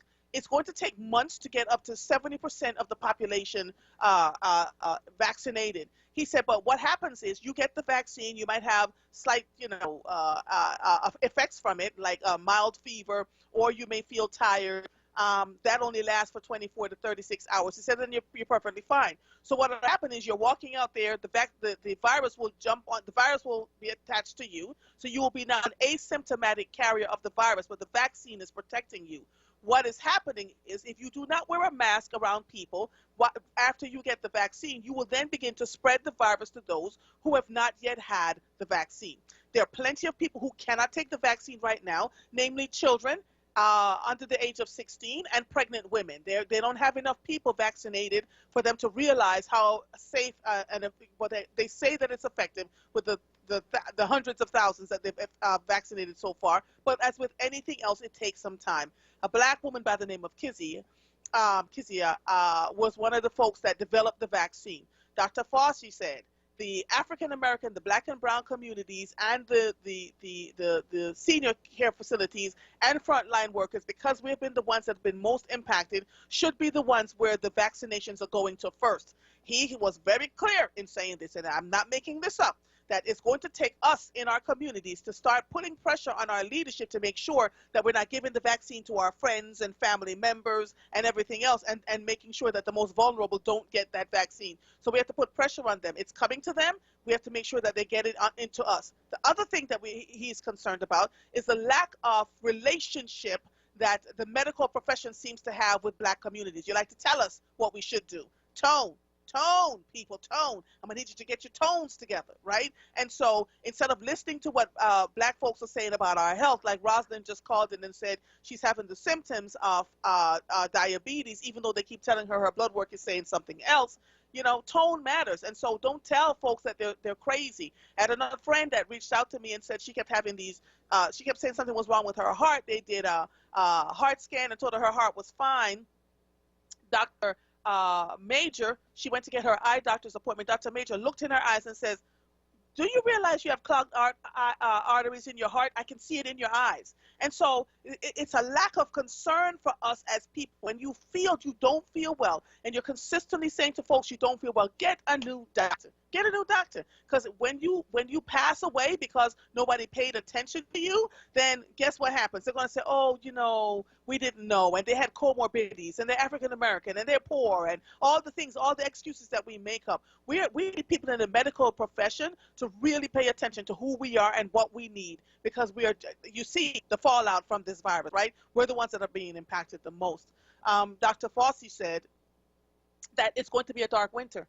He was very, very careful about that, and saying that we're going to have to figure out ways to get black and brown folks to understand that we're going to need some help. Either you stay in your house, keep your mask on, wash your hands, wipe every surface down with bleach, y'all. A bottle of bleach is under $3, and these were Condon Streets. You don't have to have Lysol wipes. Bleach works. grew up in Jamaica. Bleach, put a little bleach in everything. Bleach kills just about everything, right? I want you all to think about being safe. And when you travel, should you choose to travel in this dark time, when you step off the plane or step out of the wherever you went to off of the train, you must quarantine yourself for at least 14 days. Don't walk around saying you feel good and you could be a carrier, an asymptomatic carrier, and making people sick and dying around you. Think about other people if you can't think about beyond thinking about just yourself. George, how you doing, honey? Doing fine, and everything you said was true, you know. But to add to that there, you don't have to keep begging people and telling them they just get their residence changed. That's all. Don't follow directions. You'll be getting a new residence, you know, and that resident will be somewhere where only about 10 people can come to you at your every other year, right? The other thing, Dr. Fauci is talking about, the people that are recovering from this virus, George, they're sick as a dog for months. They're losing feeling in their hands and their feet. They are having heart attacks and strokes. Their blood is clotting. These were people, he said, that had the virus and had very little to no symptoms. A month or two later, they're sick and dying. Come on. They don't know how this thing is ripping through their bodies, but I got to go on this vacation. I got to take this car ride. I got to get out on my bicycle. It's crazy. The true part of that is that you may think you're healthy, but you got some underlying symptoms that you don't know about. You know, like people really don't go to the doctor or the hospital until they get sick, and then they find out that, you know, you got high blood pressure, you got kidney problems, you got this, that, and the other, you know, and on and on and on, you know. But you only can blame one person, and he'll be out shortly. And today, about another hour or two, it'll be official who is going to be the president of the United States, you know. But, you know, I was reading on some books that Donald Trump's niece wrote, and I went back and read a couple books on a few pages that Trump did. You know what Trump's success is, and then knowing how he is, it's true. If he says that you have to instill fear and respect, and you get anything you want. He say the government does it. He say people in position of power and authority, that's how they do it. They either they have the power or they put fear in you. You have to get the respect of them and the fear, and that's what he does to people. That's what we have to do to these elected officials here. If they don't respect you and they don't fear you. So therefore they don't have to give you anything. Trump always take people to court. That was the fear. They respected him because he had money, but Biden broke that up when he told him he cash broke. You know, and you got to look at things for what they are. In politics, there are no permanent friends and there are no permanent enemies. There's only permanent interests. The way they did that tax thing Thursday, that buffoonery that they had in council, one person got up there for 36 minutes and gave a speech on nothing. Nothing at all. I mean, what she said out of her mouth, you know, she should have been struck down or arrested, you know. Just like this thing here with the tax abatement.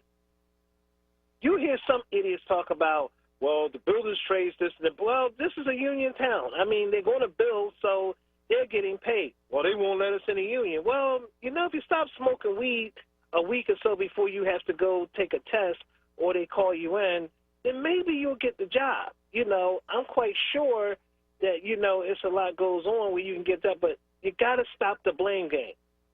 You have to stop the blame game. You know, just like all these killings are going on. Andrea, how many killings are we up to now? Because this is insane. I just lost count. We're close to 500. Let's just say we're at 4. Okay, 4 is too many. We were at 450 some weeks ago. Right, but I'm saying we passed 5. But it's just like I say, it's going to get worse. But you know, we had these special group of Negroes in this city who sat in that room when McNesby and all of them was talking with the mayor, making their demands. We demand that we want a black woman as police commissioner. You're going to give it to us. Oh, they blew all their steam off, and the mayor and McNesby sat there and listened to those special Negroes. And you know what Kenny told them? You got that. Anything else? You want a black woman as, you know, police commissioner? I'm going to do that for you. You know what he did? He told Brian Abernathy, this is what you do. You go get me an African-American woman that is very, very unqualified for this job. All right, now, George, wait, hold on one second, George. Can you verify that he did this? Yeah. The first one that all comes right, now, to you. all right, listen George. to Now what I'm remember saying. the words. The word. All right, I'm listening. Go ahead. The first one that come to you and tell you that I'm lying, they was one of the ones that was there. Okay. Okay. All right. All They're right. one of the first ones that was there, and then ask them what was the rest that was said, and it's been proven because she come from a city of only 700. Now she's in charge of 7,000. She been here over 90 days, and she has yet to come up with a plan. You have yet to hear her speak out on any violence. Oh, she shows up when a kid or somebody get killed. That's it. She gets $325,000. And you know what I'm hearing? And it's the sorriest excuse it is. He shouldn't be talking about a black woman. No, I'll be talking about anybody who's sitting up there not doing their job or stopping the violence. Don't tell me about it's the public's job to do anything. You have a police department. They're the ones who's supposed to stop crime, not you. You're not supposed to be putting your life on the line or jumping in front of guns or sitting up there protect. No. It's the Hey, police George, job. let me ask you this. Somebody just wrote on here that you hated your own people. What are they talking about? They don't know what they're talking about. That's one of them people that be talking about kissing up. It ain't about hating your own people. Your own people, because they're your color don't mean they're your kind, okay? Black people in this city get away with stuff because they're black. That's why black people get nothing, because you always have some real softball come to you, some of them conde bars that come to you, oh, well, we can't do nothing because they black. Oh, we can't do nothing. We can't talk about them because they black. They be in the room laughing at you like they laughing right now. Why is George sitting up there telling all this stuff? Now we're gonna have to work. Right. That's So what they laugh also said, at this type are of you stuff. a fan of McNesby? Because they think you praise McNesby too. No, I'm just telling you the truth about McNesby. Yes. It ain't Okay, about got it. like, dislike. I don't get into personalities. I get into what the facts are. If somebody, listen, the man made a press conference. He said it, not me. It's going to come a day and time that you wish the police was in your district. So you don't want them in your district? You don't want them around you? F the police and all this here? Okay. At the end of the day, we'll see. So far, his word is his bond. He's doing pretty good at it, ain't he? Okay, but shouldn't we be able to hold him accountable for making sure that the citizens are safe, despite the fact that the citizens have been upset with the way they're being treated by police, George? How is it okay? I'm talking about, listen, I agree with him on all that there. How the police treat you, mistreat you and all that there. I'm talking about the violence part, okay? Gotcha, I'm talking about these fools running around here killing, kids getting killed, women getting killed. Now all that other stuff, what the police stop you, throw you out the car and all that, they're wrong on that. They shouldn't have their job. That's why they had McNesby, because he's their union rep. Ain't nothing you can do to get rid of him, nothing.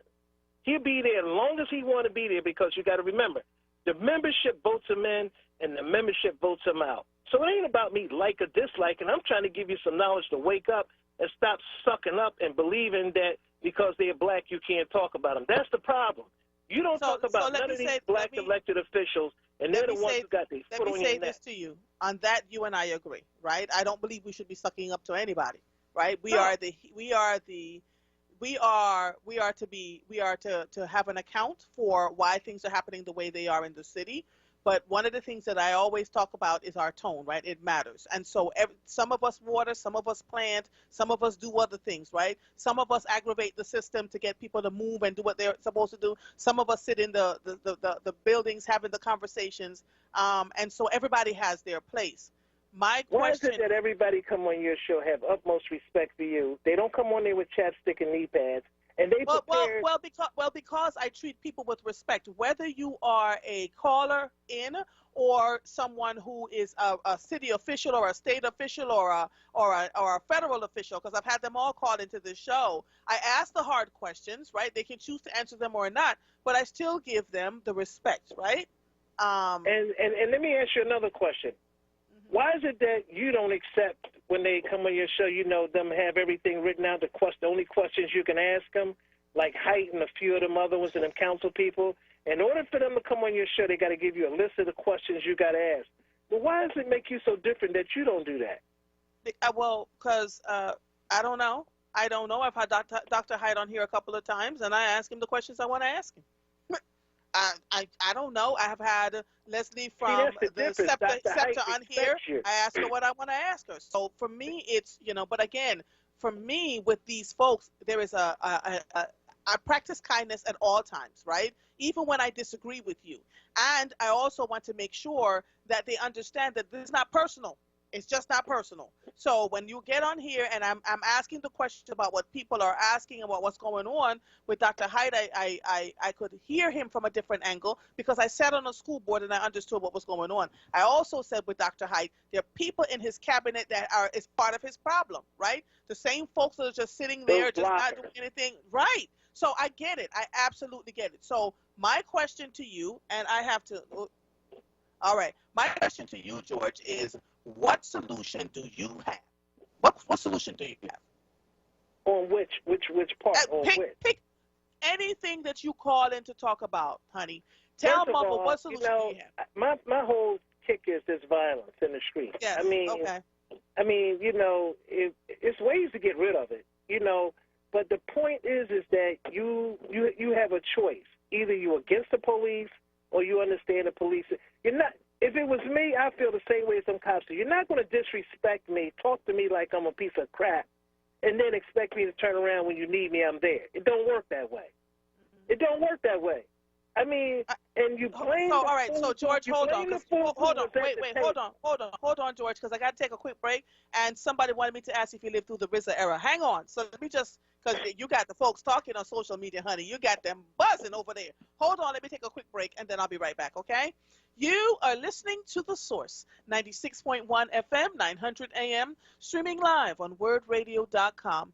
Follow us on all social media platforms at onWURD. 215-634-8069 time is 806 times. See, I'm listening to Michael. 8065-215-864. 8065 is the number to call in. We will be right back after these messages. Listen to Laborers Live. We created the weekend. We created the 40-hour work week. We just want enough to feed our family, be able to send our children to college, and let our next generation do better than we did. To people that might have forgot how important unionism is in a country like the United States. People now infringing on our 8-hour work day, trying to work people more than 8 hours without overtime, trying to work people without benefits. In the long run, everybody's getting a fat paycheck except the worker. So this is really a wake-up call for America. The struggle is continuous. Tune in to Laborers Live every Friday from 4 to 5 p.m. Sponsored by LESIT, the Laborers Employers Cooperation Education Trust of the Laborers District Council of Philadelphia and vicinity. Local 332, Sam Staten Jr. Business Manager. Local 57, Esteban Vera Business Manager. Local 135, Dan Woodall Jr. Business Manager. Local 413, James Harper Jr. Business Manager. The Laborers District Council, Ryan Boyer Business Manager. And Tony Staten, Executive Director of LESIT. Want the latest in Word swag? Check out the shop tab on WURDradio.com. Hoodies, tees, and more in a variety of colors. The shop tab on WURDradio.com. Show the world that you're all about black. Talk media.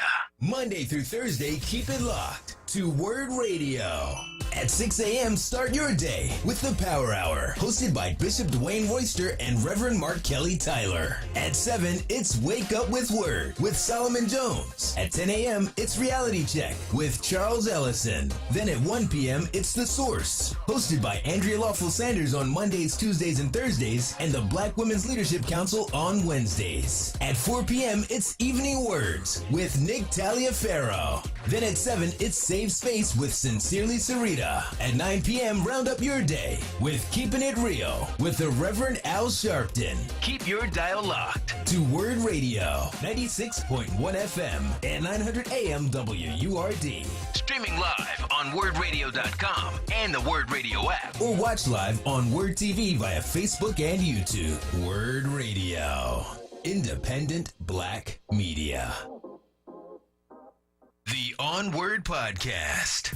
We'll be trying to make sense of 2020 for a very long time. And to start, Word Radio has launched a special 4-part podcast series, onWURD 2020 in Black. Join Word President and CEO Sarah Lomax-Reese and your favorite WURD hosts as they reflect on the big issues from 2020. From the pandemic to the global protests for racial justice to the 2020 election and how you heard it all here on WURD, one of the only independent Black-owned talk radio stations in the country. Check out the latest podcast, onWURD 2020 in Black, available on your favorite podcast app, or visit WURDradio.com/2020 in Black. You can also ask your favorite device to play onWURD 2020 in Black. You're listening to The Source with Andrea Lawful Sanders on WURD Radio. Streaming live on WURDradio.com and the WURD Radio app. Welcome back to The Source. Listen, Marva is getting an email, a text message about these patties that are in Philadelphia called Juniors. That and so I want to try these patties and interview the person who was selling them. And so I'm psyched. Okay, all right. So hold on, George. Don't hang up because I'm coming back to you. And we'll talk about the patties. Let me just put a pin to talk about the patties so that I don't lose my train of thought with George. George, are you there, honey? Yes, I am. All right. So part of the thing that here, folks are disagreeing with you on the police issue because they're saying we shouldn't have to beg police officers to do their jobs because, even though we have been, we've died at the hands of so many police officers over the years, and people had a right to protest. So in the middle of protesting, and they're saying defund the police, I think a lot of folks, and you're right, terminology, okay, I'll give it to you, right? What folks were saying was that we needed better services for people beyond just being shot and killed every time we walk out into the streets. So when you call me and you say McNesby is like, oh, you don't want to, all right, we're not going to, and that's why all these killings are happening and we're not finding anybody to fix the problem. What is the solution for you, sir? What can we do differently beyond, you always say, don't kiss up. So beyond kissing up to the police department and when we're asking them to do their jobs, what is the solution for you? For George, and nobody else, but for George. Listen. This is the part where, as though they say, their parents told these people, listen to what a person is saying. Just listen, understand. And you understand. I ain't talking about no defunding, no police, and all this other stuff about the police. It's a simple matter. This is between a few people in the police department. It ain't about a bunch of people. They ain't even in the equation. They ain't even a thought. Okay? And these people don't even care about you. Okay? It's about personalities with the police department. Don't say what the police supposed to do by law. All that stuff sound good. Yeah, in theatrics it's good, but nobody don't pay that no mind. It's about personalities, okay? Two men against men, okay? You're not going to punk one man and make him look funny in front of all these people, and it's vice versa. Until they get together and work this crap out, it's going to keep going. Nobody can stop these people from doing what they're doing. How many homicides been solved? Ask yourself that question. But this has been going on. This has been going on long before people started protesting, right? And the homicide rate wasn't up to what it is either. Okay. Okay. You have killings all the time, but you can't name. It's been in the 90s since we had up in the 500, 400s. Everybody makes excuses. They know exactly what I'm talking about, but they want to be on social media saying all this here. But you don't sound good. You don't even sound logically intelligent.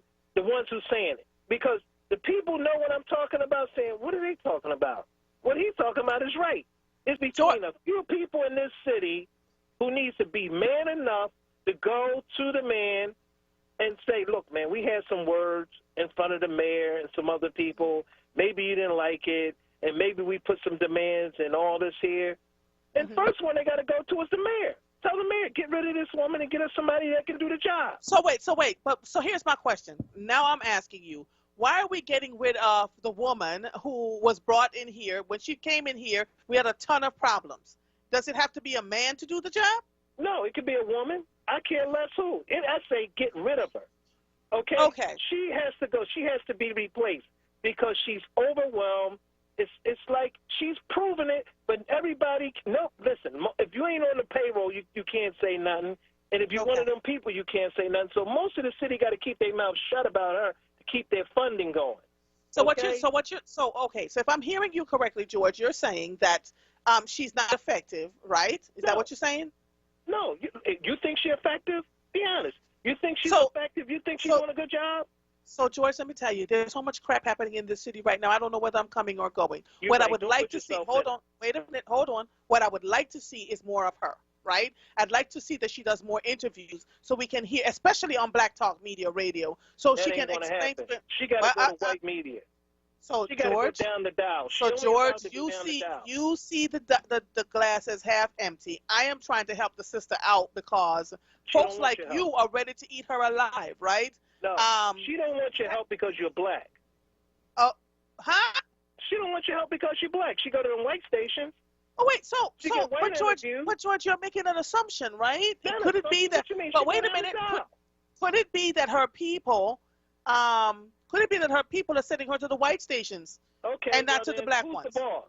Because she has a PR, but remember, she's overseeing a whole police department. She don't have time to oversee the PR department. And I'm not making excuses for her. I'm just talking about the chain of command. So then it would be holding her PR department accountable for making sure that she talks to black talk media too, and not just the white stations. You understand what I'm saying? Do you understand what I'm saying? You're black. Do you understand that you're black? Do you understand that you're black? They don't. But talk to black people. I have interviewed her before, George. I have. You're right. And it's been almost once or twice since she been here? Yeah. Okay. Ask her how many times she been down the dial. And every time they want her on one of them TV stations, where's she at? She don't get no black anchor a break. It's always white. Always white. Now, you ain't got to like me for that, all those ones on social media. Don't like me for it, but check it out. That's all. Yeah. Check how many times she been down the dial. Okay. Listen, I can't argue with you there. I've only spoken to her once. I don't know how many times she's spoken to other hosts, but I've always asked, how come we don't get more of her? But wait. So hold on. But is that enough to crucify her? I'm saying you have to remember she's surrounded by people. She comes from a different town. It would be one thing if she lived in Philadelphia and knew who the players were. Right? Not everybody is going to want her to be here. Did it ever occur to you that maybe she's been set up on some level, right, for folks who didn't want her to be here to begin with? Ramsey came here, and day one, you know how many cops did he fire the first day he was here? That first month he was here, he fired more cops than anybody. Okay, so don't tell me about they just getting here. You got to know the job. Where's Ramsey from? Chicago. From Chicago. Okay. Got you. Okay. Ramsey was from Chicago, and he had a bigger police department there than he had here. But he ran it like it's supposed to be ran. In the end, everybody caught on the Ramsey's game. He fired you so you get your job back. Right. But he did run that department. That stuff about they got people, when you are in charge, you hire and fire who you want, you move them around. She got most of the people around her are white, which doesn't matter to me as long as you're qualified to do your job. Now, do their job? I don't know. I know she don't do hers. Okay. She's the boss. At the end of the day, the buck stops there. Now, all these colored people, all these Klondike bars that keep saying, George, why are you calling people Klondike bars? What's wrong with you, George? They know if you're a Klondike bar, you know who you are. I didn't say no name. I didn't say nobody's name. I say them Klondike bars. They know who they are. Sitting up there kissing up. You know, saying because she's black, you shouldn't talk about it. She's a sister. You should. Don't you know Kenny knew exactly what he was doing when he hired her? You think Kenny's stupid? All these Negroes was on Kenny's neck. Chewing the man out. Everywhere he go, almost spitting on him and everything. So he said, okay. He said, this has come. Okay, you got it. Now, those same Negroes, and they know who they are, what you better do if you want all this violence stopped, because it's only going to get worse. It ain't going to get better.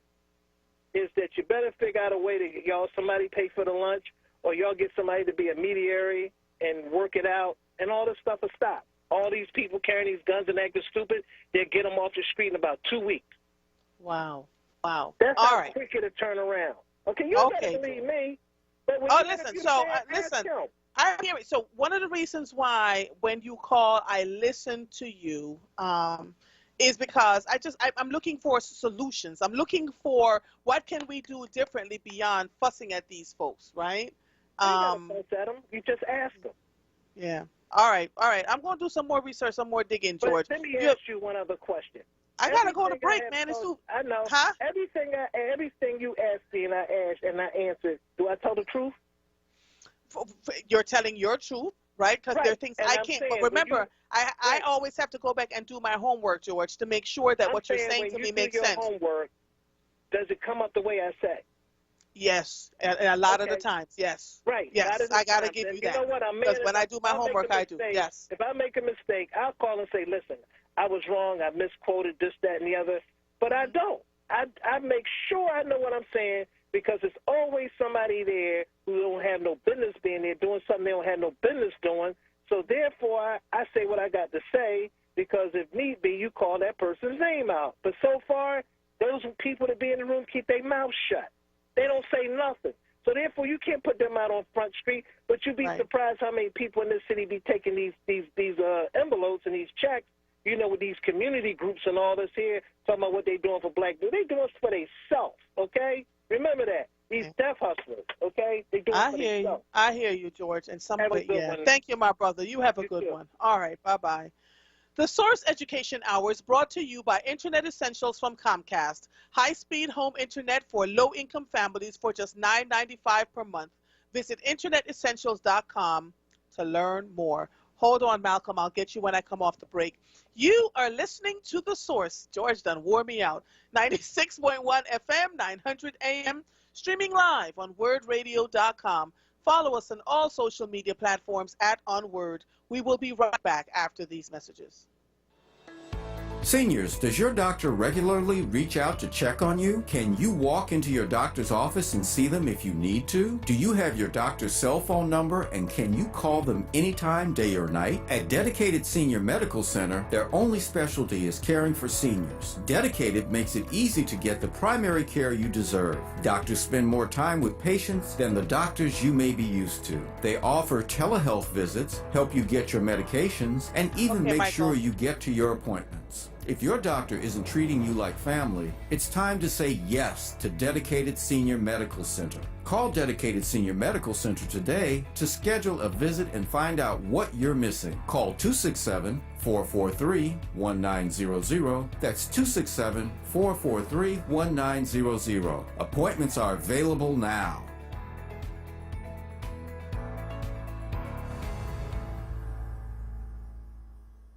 The onWURD Podcast. Check out the onWURD 2020 in Black podcast series. Available now on your favorite podcast app, or visit wordradio.com/2020 in black. You can also ask your favorite device to play onWURD 2020 in black. Wishing you and yours the very best this holiday season from the entire WURD family. This is WURD Radio, 96.1 FM and 900 AM WURD Philadelphia. Streaming live on wordradio.com and the WURD Radio app. Progressive and proud. Independent Black Media. You're listening to The Source with Andrea Lawful Sanders on WURD Radio. Streaming live on wordradio.com and the WURD Radio app. Welcome back to The Source. Want to buy black for the holidays? We have got you covered. WURD Radio is proud to present our virtual holiday marketplace online. Support local, small, black-owned businesses through the marketplace and purchase your holiday gifts today. Go to wordradio.com/marketplace or wordworks.com/marketplace. Listen, if you're just joining us, I had WRD caller George on the line. George calls in at least once a week to talk with me. I recognize that there are a lot of hosts, some hosts that can barely tolerate George. And there are days when George calls in, I hold my temple and I go, okay, what's George coming with? And he'll hear me. I go, George, what you need today, sir? What you doing? But the fact of the matter is this. I want George to give me more solutions, but there's some truth to the things that George says. What happens is it comes out in George's tone, right? So all you hear is somebody complaining.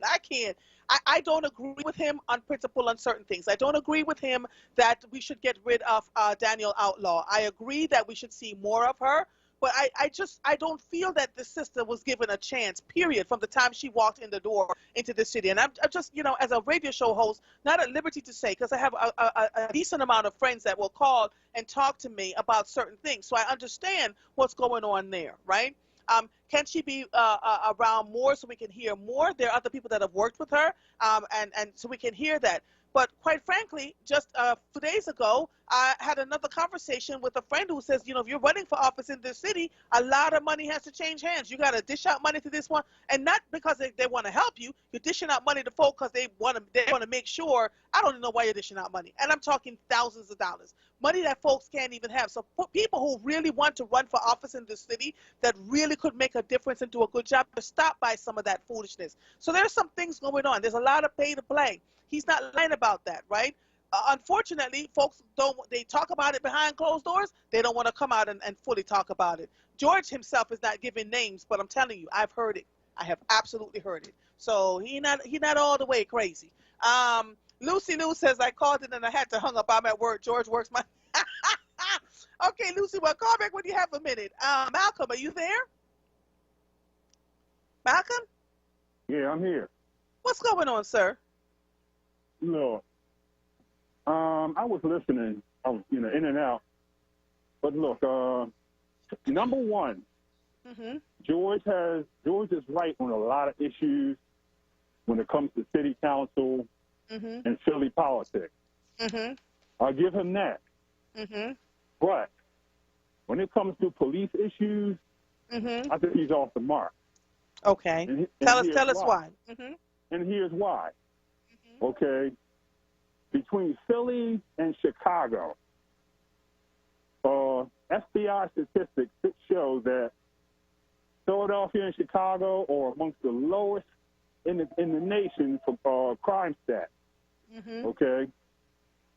And he sounds like he's when we talk about have a sit down with McNesby, that's not going to work. Okay. For one thing, I lived through that Rizzo era. McNesby is of that Rizzo mentality. So it's like, what do you want? One extreme to the other. Yes, crime is crazy in the city. Bodies are dropping everywhere. Yes. But do you have a solution? Did you live through the Rizzo era? I remember getting my behind kicked at 13 for nothing by a Rizzo cop, okay? So I know what it's like to deal with police brutality. I had a taste of that in the 70s, okay? Ask George if you ever lived through that era and how black folks were terrorized in our community back in the day. Cops were like, the cops in the city were like Gestapo. Now, do you want to go back to that? I mean, is that the solution? Right. It's no way that we're going to have to beg a union boss for cops to do their job, okay? We got homicide detectives that drag their feet on solving cases. Again, the FBI stats just say we one of the lowest in the country, but yet they're making all of this overtime. So, I mean, do we go back to getting our behinds kicked like we used to while he protects South Philly and he protects the Northeast, like what Rizzo used to do? Danielle Outlaw came into a situation where she was already set up to fail with our crime stats. She was already set up. And it's a good old boys club in the police department, a bunch of white boys. She's surrounded by that. So she brought in here to fail. She came in from Portland, and she came in from Oakland. So she does have experience, okay?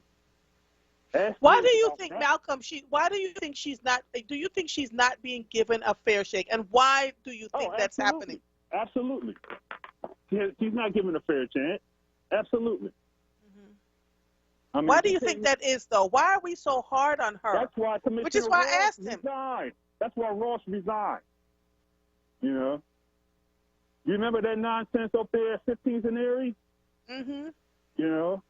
Then they come around with some sort of sexual assault charge on him. He said, screw it, I'm out. And then the controversy with the 328, with the Facebook. Yes, I do remember that, yes. That's the mentality that still exists from the Rizzo era. Going all the way back to what they did with Mobile, what they did with Powelton Village, and the James Ramp situation, all the way to the Osage Avenue situation. I mean, I don't hear George talking about the good old boys club and how to root out the brutality. What has to happen is qualified immunity. We got to get rid of that. That's what has to happen. So he burns my butt sometimes on that issue. I agree with him on some other stuff. Yes. But Yes. He burned my butt this time where I had to call in. I hear you. Well, listen, I usually just comment on the Facebook Live. I'm not. George had everybody going, what now? Ask George if he ever lived through the Rizzo era. Okay. Yeah, and he I ever will. Got his ass kicked by a cop when he I will. as a teenager. Okay. Yeah. Yes. You know, talk about that. Yeah. You know, before before you dog out a sister, that's already set up to fail. Yeah. When we had Ross, Simony, Ramsey, all of those guys, and he couldn't fire. Yeah, he fired people and they got back. He couldn't fire everybody. And Ramsey was set up to fail too. So I mean, let's talk about that, George. You don't know jack about police brutality for real, until you had your head knocked in. Yeah. So let's talk about solutions to that. I mean, it's a trauma that has followed the folks in Philly for a long time. Yeah. Exactly. Yeah. I'll say it again. George is on point with a lot of other issues. But he's off the mark when it comes to police brutality. Straight up. Got it. Thank you, Malcolm. Thank you for calling Mother. Yeah. All right. Hey, Mother. Love you. Love you too, man. All right. Talk to you soon. All right. Bye-bye. Dwayne from Southwest, how are you? I'm doing all right. Is this your first time calling Mother, Dwayne? I didn't hear you. Is this your first time calling Mother? Oh, this is my first time today called you. I called you before. I think about 2 weeks ago. Oh, okay. Go on. Let's talk. What's going on? Yeah, a lot of what George is saying is true. Mm-hmm. They should have a plan, a crime plan, but they don't. It's like you say, they don't have no plan yet. So it's showing me they're not interested in us. Yeah, I think they should have a plan. So I agree along with everything George was saying. He was on point. Okay. Yeah. All right. Thank you so much, Dwayne. I appreciate you. All right. Bye-bye. Let's see. Bye. All right. Oh, Tamir Harper, my buddy. All right. Gary, Southwest, how you doing, honey? All right. How are you today? Love. I've been listening, and I'm, you all owe me a good lunch. yes, we owe you more than that. But Andrea, what I wanted to say, I know a lot of people were coming at George a certain way, but the way this in Philly, I grew up as a young man during that Rizzo era also. And quickly, a short story. My friends and I, we were playing basketball. We were coming from basketball practice, and I never forget, because it was like our communities were like occupied by the police. All of my friends, all of us, we went to college later on, and we did whatever, had families and everything. But we were coming from practice, and I never forget this. And it took me years to understand the danger we were really in. I really didn't see it then. This officer drove up on us, a white police officer. We were dribbling the ball, about 15 of us, just playing. He said, up against the wall, and I can't use the language he said to us on the radio, but he said, get up against the wall. And we were like laughing and giggling. We were like 14, 13. We're not taking it real serious. And he said to us, I have 6 bullets in this gun, and if any one of you tries anything, I guarantee you 6 of you will die. It took me until I became an adult to really think about what he had said after watching all the years of the different police brutality in our community. So this is real, and I don't know what it's going to take, but we can't be attacking one another, because guess what? The people that are dying are black people at the hands of the police, okay? So we can't be blaming one another, because everybody has their own perspective and their view. But something definitely needs to be done, because then when they have these wrongful deaths, guess who? A person loses their life or they're critically injured. Guess who pays the bill? We do. No, they need them police officers. They need to have their own liability insurance. If they can't control themselves, then look, they have to pay that bill, unfortunately. But, no one should lose their lives or be abused like they've been abused by certain police officers. And something has to be put in place, and something has to be done to change this environment, because when they deal with a Caucasian person, they treat them totally differently, and that's just the honest-to-God truth. And what really bothers me, and a lot of people I speak with, we talk about it, we've had a city, we have a majority of black leadership. Something needs to be done about this. Yes. It can't keep going on and be the same thing. I mean, this goes all the way back. I mean, I used to listen to my uncles and them talk about things like this. And if we all know, police departments evolved from slavery. They were slave patrols. They never had respected us. And until we get that respect, you're going to have these ill feelings. And I don't think, again, we should not be attacking one another. Okay? It's the system and the way it's set up. That McNesby, I just mentioned his name one time, big part of the problem. Thank you. Oh, you're quite welcome, Gary. I love you all. Whew, Lord have mercy.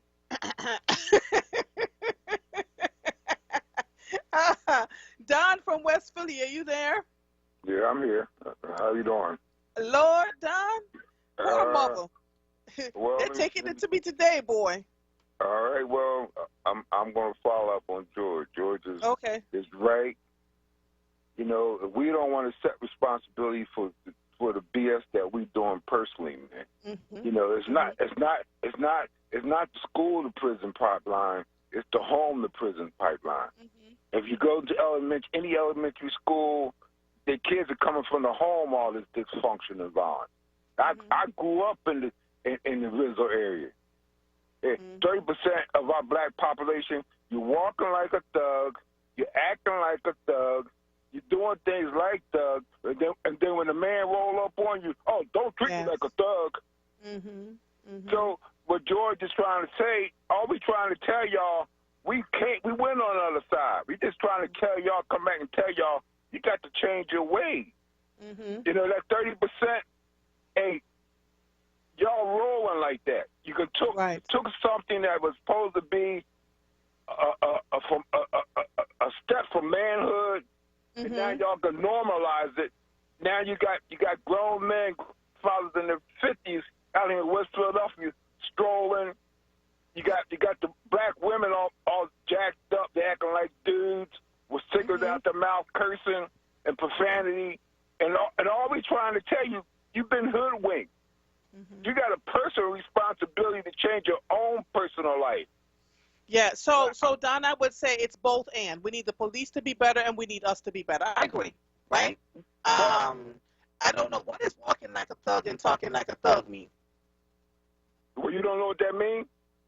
Right, let me tell you, you got the profanity, you got the cursing, you got the strolling, and when I was younger in West Philadelphia, when you came 21, if you start strolling, the whole community look at you like strange because that's what we did as teenagers. But they can normalize it now. You got guys now in their 50s still walking around like thugs. And and then when the man rolled up on you, hey, look, in the 60s, and we didn't need guns. We were killing 500 people a year with knives. To the point they had to ban the switchblade. They had to ban what size knife you can carry. So it's not about guns. It's about what's going on in your head and what your parents are teaching you. And unless we take responsibility, unless we take personal responsibility for what we're doing, and the parents step up, we ain't gonna never get out of this. Because when I grew up, the Latinos was killing one another, but then the Latinos got their stuff together. They didn't need government to stop them. They got the message out. Hey, we Latinos. We don't want to be like the Negroes. Yeah. And you see in Philadelphia now, Latinos not killing one another like they did in the 60s or in New York like they did in the 60s and 70s. They didn't need government to stop. They got a mental change. Yeah. All right. Thank you so much, Don. I appreciate your calling in and giving me your 2 cents, okay? All right. Bye-bye. Hezekiah. I want to get Hezekiah in before I have to take a break. How are you, sir? Oh, pretty good. How about yourself? Lord. What do you have for mother? Yeah, listen up.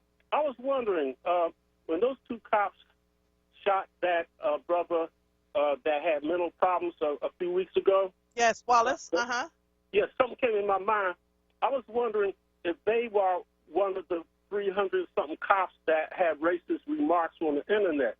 See, in other words, I would like for the names of all those cops, and they should see if they are the ones that's doing the bad stuff now, and fire them immediately. Because I highly suspect that they might be some of those cops that was putting the racist stuff on the internet. Now, I'm asking the callers to call in and tell us what those guys' names are and if they are some of those racist cops. Okay. Fair enough. Just one other thing. Yes, sir. I did security for 15 years. A lot of the guys were retired cops, and sometimes we worked with active cops. I also had top secret clearance in Army intelligence store in Vietnam. So I know these cops pretty good. Now, I asked them, would they take a lie detector test every year? And every one of them said, no, I would never take a lie detector test.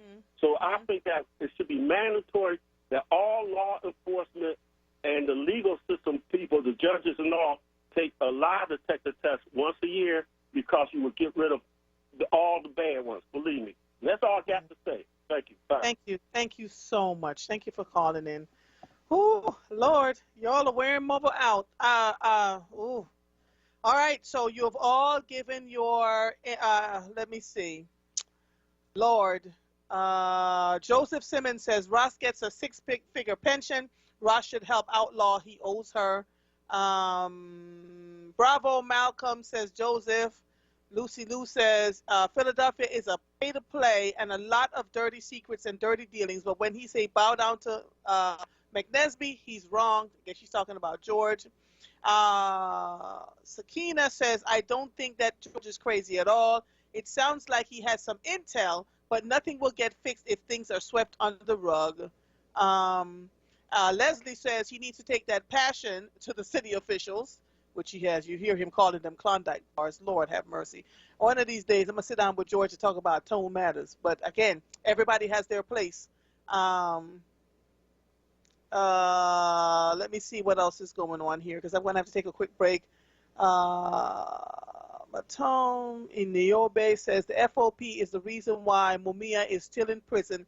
They lobby the state, the judiciary system, to make sure Mumia, the Move 9 in prison over 40 years, as well as our political prisoners, free them all now, and also the racist news media. So, you know, we have a lot that we're thinking and feeling.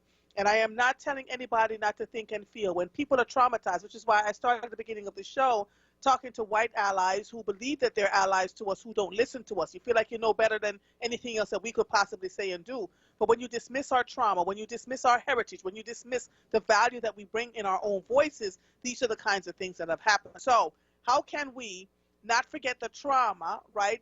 Use it as historical context and work towards getting things done for us. I don't agree that we should bow down to anybody, really. If we're paying you to do a job, then you have to do the job and make sure that you do it well. And if you're not doing the job, then you don't have a job anymore.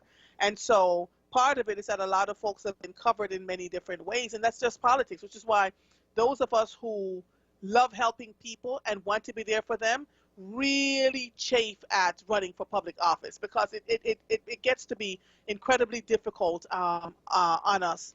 And I'm speaking, I mean, I ran for school board, sat in there for 8 years, and it wasn't an easy thing. And there are things I learned at that level that made me understand that there are things that are happening, you know, coming in a book to you sometime soon. Because let me tell you, Mother's got some stories.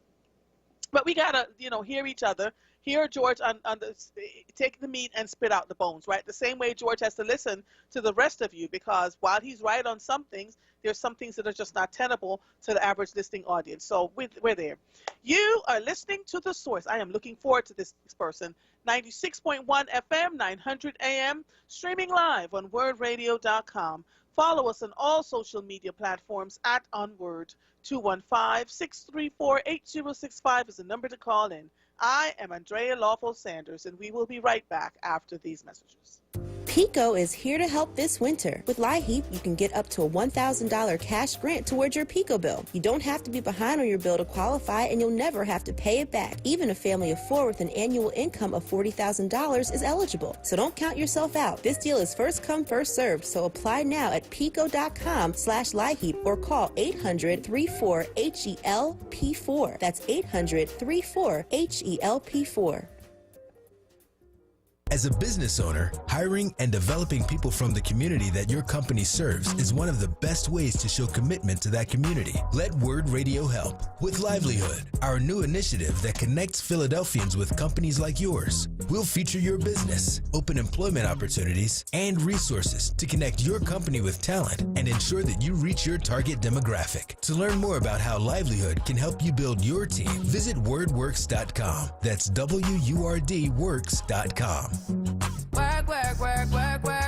Livelihood is supported by the Nightland Fest's Local News Transformation Fund, Borealis Philanthropies Racial Equity and Journalism Fund, and the Solutions Journalism Network. The WURD Radio Newsletter, keeping you informed, engaged, and connected. Sign up by visiting wordradio.com. Scroll to the bottom of the page and type your email address under Connect with Us. You'll receive the latest information on WURD Radio, messages from our president and CEO, Sarah Lomax Reese, exclusive articles and multimedia content, and resources. Stay informed with the WURD Radio Newsletter.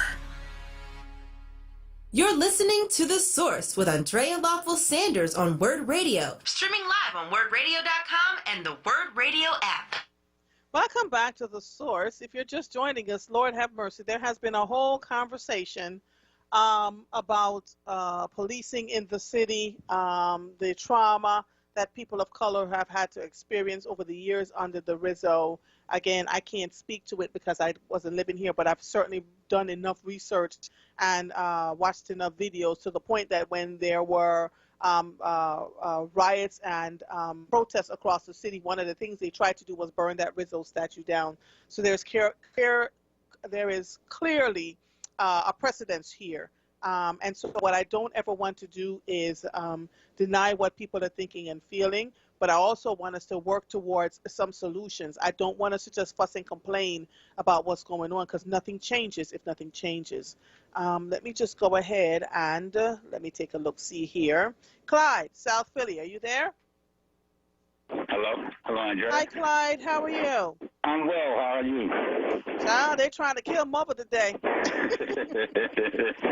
Well, I mean, I just give an opinion and shed a little bit of light on some of the things that were said. I mean, I'm not an expert in anything or nothing like that there, but very observant. You know, as far as the Rizzo era, I grew up in that era. I understand what that, last caller stated, but also you got to understand that Sylvester Johnson came up during that era. So you got to, it's a catch-22 with that era. A lot happened, believe me. Mumia, Move, a lot of stuff happened. So I understand his point about that. Another caller, said, talking about thugs. Another caller talked about thugs. Now, I worked in several different school districts around Philadelphia and in the Philadelphia area, and with at-risk kids. We got to talk about parents. We got to talk about men specifically. I don't know where these guys is coming from lately, but the manhood with some of these guys is just sad. I mean, I've been to homes where it's just tragic, where you have no men stepping up and stepping to some of these young guys to quell some of this violence. So you got to applaud the efforts of people like Stanley Crawford, also Solomon Jones, and a number of other guys that's trying to, eradicate some of the stuff that's happened. I happen to be a part of one of those organizations. We're looking at a big episode of The Wire when it comes to this city, because everything that is happening in The Wire has happened in The Wire is happening in this city. If you really take a good look at it, from the corruptions to the corrupt cops to pushing people in certain areas, to have people so upset with one another that they just want to kill one another. You put all these dope people and all that stuff together. We talking about these I don't even know what they came up with these safe injection sites. You put them in certain areas. Of course, you're gonna have a lot of crime happening and things like that there. The sister that they just hired. She walked into a powder keg. She really did, because we're talking about, crime being almost rampant the last few years. Now, as far as Ramsey and as far as getting rid of him, I noticed something, and people didn't pick up on this. Yeah, he's got accused of sexual harassment and things of that nature, but when that thing went national with the shooting of those police officers, that president got involved. And a couple of weeks later, he was out. So, you know, the president probably had something to do with that. We don't know. We really don't know. So it's a lot of things that's adding to all the stuff that's happening. I mean, we know some police, you got good and bad and everything. We got a lot of, you know, corrupt police officers, you know, throughout the country. You talk about qualified immunity, and something else I just found out the other day. They use another charge. They use another charge on some of these guys. It's called some kind of dilemma. I was watching it on 60 Minutes yesterday, and I was just stunned. So in the case of the young man that got killed out in Cobbs Creek, you know, a month ago, basically, as I stated, you know, I actually stated to the family, a CRT officer should have been on site. And in fact, a lot of callers don't know that you could ask for a CRT officer when you have somebody with a mental disability. Right. I got that training through the Red Cross for free. So, and according to some of the things that I looked at, the commissioner at the time, I believe it was Ramsey, he had over 500 officers that had volunteered that took that course.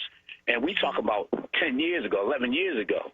Right. So if they had that training with 500 officers, you could have came up to speed by this time, and all those officers could have been CIP trained. And What is CIP? What is CIP, Clyde? It's crisis intervention training for officers. Crisis intervention training. Okay. And basically what happens is when you have somebody deranged or having a psychotic episode or just mental, you know, basically you could ask for a CRT officer on site. Say, for instance, me and you walking up the street and we see somebody acting out and they having a mental episode, you could call 911 and say, listen, I need a CRT officer out here because this guy's having an episode. And they're required to send a CRT officer on site. And if you remember when the young man got killed, that's what Shaka was his lawyer was talking about. Yes. Yes, and a lot of people are not aware of this. I was made aware of it because I work with at-risk kids, and I also worked at Norristown Hospital.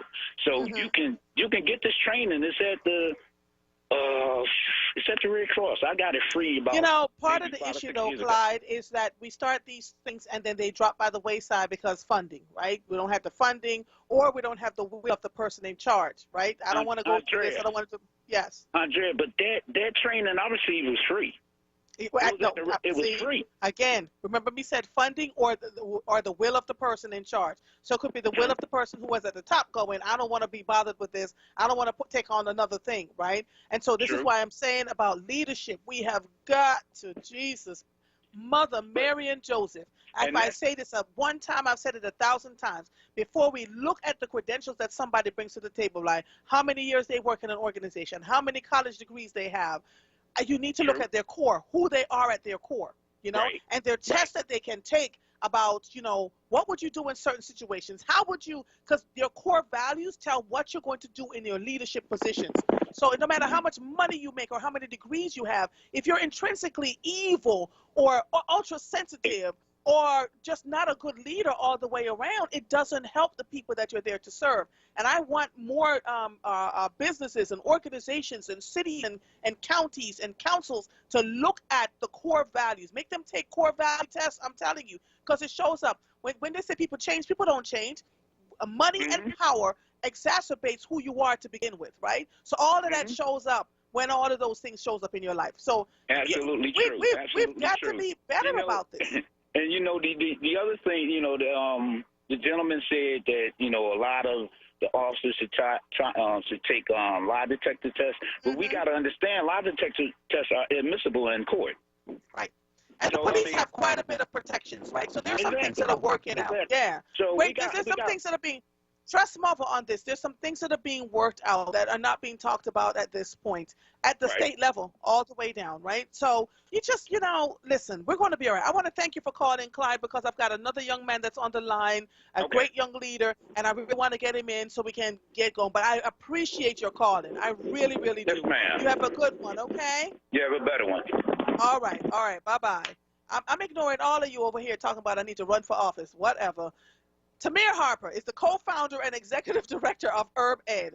UrbEd is a nonprofit based in Philadelphia that advocates for fully funded, safe, and healthy public schools in order to provide students with an equitable and quality education we deserve. We are an organization led by those who are and have been most affected by the issues facing urban public schools. Through political education and community organizing, we are amplifying our voices, the voices of public school students, to give students the education they deserve and are owed. Tamir, are you there, sir? Mother Sanders, how are you? Listen. All right, so hold on. Michael, tell Mabel Wellborn that I'm not going to have time to talk to her for as long as I need to now. Tell her Brianna is going to call her. I can't believe I'm doing this on the line. Brianna is going to call her and put her in 2 segments tomorrow because I don't want to push Mabel off. Mabel is a treasured resource in this community, and I don't want her to feel pushed off. But I didn't see Tamir was on at 3:20, so I wouldn't be able to get her in. So just tell Mabel she can call in tomorrow, okay? Brianna will reach out to her. Tamir, how are you, sir? Yes, ma'am. Hi. Let me tell you. How are you? Listen, I've been watching you for a while. I've been watching you for Yes, ma'am. Marva is just so tickled about you. So tickled about your leadership quality. So tickled about the fact that you're not just talking about it, you're being about it. When in the Sam Hill did you become co-founder and executive director of UrbEd? Yeah, so in 2016, when I was still a student in the district, a good friend of mine launched a nonprofit to really mix the world of policy and community organizing together to really give young people a seat at the table. Woo! Lord, bless the Lord, all my soul. How did you get to this point? Tell your story, Tamir, because I remember seeing you in a couple of meetings. I was like, uh-oh, they're not ready for this one. How did you get involved to where you got to this place? Yeah, I got involved because I saw the good, bad, and ugly of the school district of Philadelphia. So I grew up in the Southwest Philly area and went to Morton and then went to Tilton and then had to catch SEPTA about 20 minutes away to the South Philadelphia area to go from 7th to 8th grade, and then went to school in Center City. And being in those other spaces showed me that there's inequity in our district, specifically with state funding, but also with how people are getting resources. So I was sick and tired of being sick and tired, so we did something about it. And I refused to allow my 2 handsome nephews to go through this same system that continues to determine the quality of education you get is determined by your zip code. And we're here to change that so that young people don't have to keep facing these barriers when they should be given opportunities. I'm writing a story that's going to be the cover story about a young man that I interviewed last week, Nafis. Got into a coveted engineering pharmaceutical program, but his story is one that is so incredibly riveting. He reminded me of you in the sense that he says, people only see the fact that I got into this program. They don't see the journey. So now I am in the process of writing about his journey in great detail, right? Because one of the things I don't like is what I call minimalistic journalism, right? We just kind of give the bare bones and do what needs to be done. So I like delving into the story. You now are telling me that you want the quality of education that we get in this city of Philadelphia depends on the zip code that you live in. Say more about that, please. I grew up in the 19142 zip code, which is southwest of, Bartram and that neighborhood, where we went to schools that had asbestos and went to schools that didn't look right and didn't have enough teachers and multiple other things. But when I went to school in the 19103 zip code, which is that Center City area near 22nd Street, I was going to state-of-the-art buildings with laptops and technology and so forth. So I was given a different opportunity to explore and learn not only about myself, but the curriculum that is supposed to teach me and prepare me for whatever my post-secondary dreams are. So when we look at the disproportionate rate of number of students graduating, but also just the opportunities they have, it's oftentimes determined by your zip code. And we need to change that. And it calls out the Commonwealth to actually provide some state funding, but it also goes to our work around ensuring that youth representatives on the school board have an opportunity to vote, because they need to be able to advocate for what students need across the district. Good. So you have something coming up tomorrow called the Philadelphia Students Call for Voting Rights. Philadelphia students and alumni announced the push to have student representatives on the Board of Education having voting rights and the support they need. Who? Kendra Brooks, Philadelphia City Council member. Doha Ibrahim, former student representative and Herb Ed's policy advisor. Tatiana Roldan, Philly Black Students Alliance, members of the Herb Ed team, of which you are one, and members of our city schools.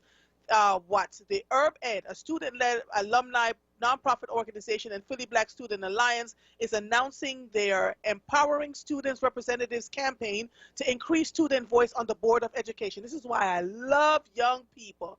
It's a Zoom call. I'll let you talk about that. The phone number is 312-626-6799.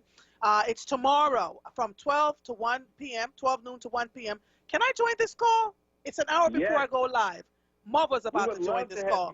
Oh, Mom was about to join. Oh, there is a need for a new form of student power that allows students to have a say in Philadelphia education. We propose a system that supports student representation through a committee and 2 voting student representatives on the school board. If the school district of Philadelphia and local and state elected officials want to support the voices of the young people as they often contend, this step is essential. My. How did you get all these people at the table, including Kendra Brooks? It's a coalition. It is honestly gathering young people, and I also want to say this was not just Tamir's work. This is a group of young people that are currently in the district and alumni really coming together to say, well, we have a problem here. And my biblical roots would say, Houston, we have a problem. And figuring out how do we actually address the system. And addressing the system is making sure young people don't just have a seat at the table, but we have a comfortable chair at the table that actually allows us to express ourselves without being controlled and policed by a system that is traditionally oppressive. Controlled and, Lord, I love young people. I'm going to take a quick break so that you and I can finish this conversation, because I'm going to ask you to share some stories, some examples. Give me some examples of what you've seen which led to this. You've talked about your own particular example, but the struggles that I see parents are having in schools, that students are having. Give me some examples of what you're seeing happening in the schools and why you believe having student voices on the Board of Education will make a difference. Hold on one second, okay?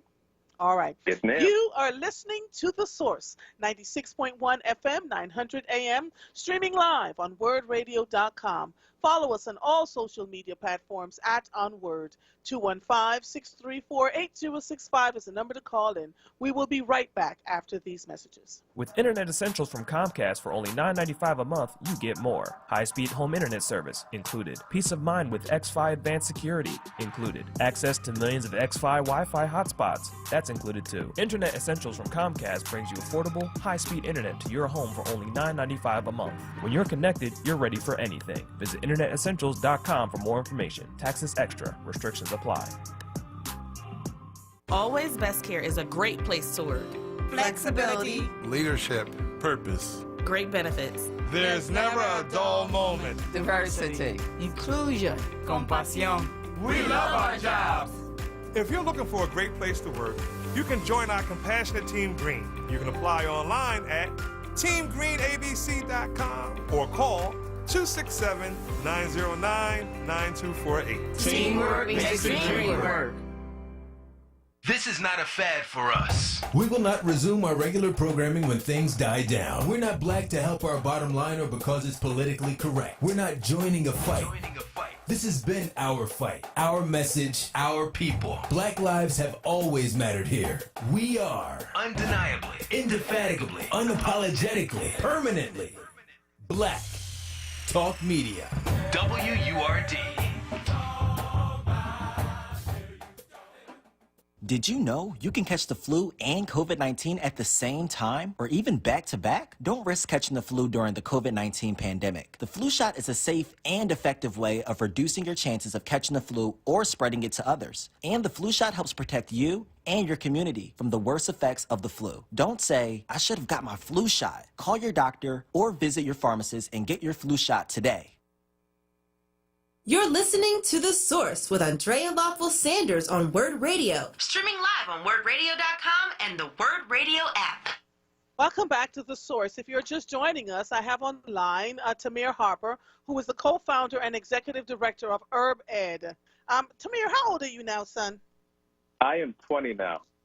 Jeez Louise, you're growing up. I want to go back to middle school. Where are you? Are you in school now? Yes, I'm currently at the American University studying public relations and education. I just needed the WURD audience to hear that, because both already knew. Give me some examples, young man, of what you have seen while you're pushing so hard at the age of 20 that you're now co-founder and executive director of a whole organization designed to provide students with an equitable and quality education they deserve. You all deserve. Well, give me some examples of what you have seen in the system that you went through. Well, let's go to what's happening right now. Kensington Kappa students staging a log-out protest because they are sitting in front of a computer for way too long. If student representatives was voting on the board around what does reopening and what does this online learning look like, we may have been able to avoid this situation if young people was actually able to give a real perspective and able to vote. But we also look at it with, and this is some history that we don't always talk about or we try to skate around, is when we look at the asbestos issue that happened just this past school year. While it was not fault of Dr. Height, this was something that he inherited. This was something that we needed to address, and if student perspectives and student rights and views were actually at the forefront. I was in those meetings talking about how the SLA Ben Franklin project was not going to be executed on time because it was too short of a project when I seen the floor plans and design. If we actually listened to student perspectives, we could have avoided a crisis and trauma inflicted on students from across the city of Philadelphia. So there's a host of issues. Even parents having trouble logging on to Zoom, and we heard at the last school board meeting that the Internet Essentials program isn't actually 100% working for every citizen and every student of Philadelphia. These are issues that young people can actually discuss and bring up because they're on the front line and hearing from their peers. Wow. Do you know how bright your future is? Well, when you run for office, I'm working for you. I heard everybody was saying run for office in the chat. Y'all are going to have to tie me down, pour salt in my wound. I'm going to save my coins for you to run for office, sir. You're young, and your core values are really intact, right?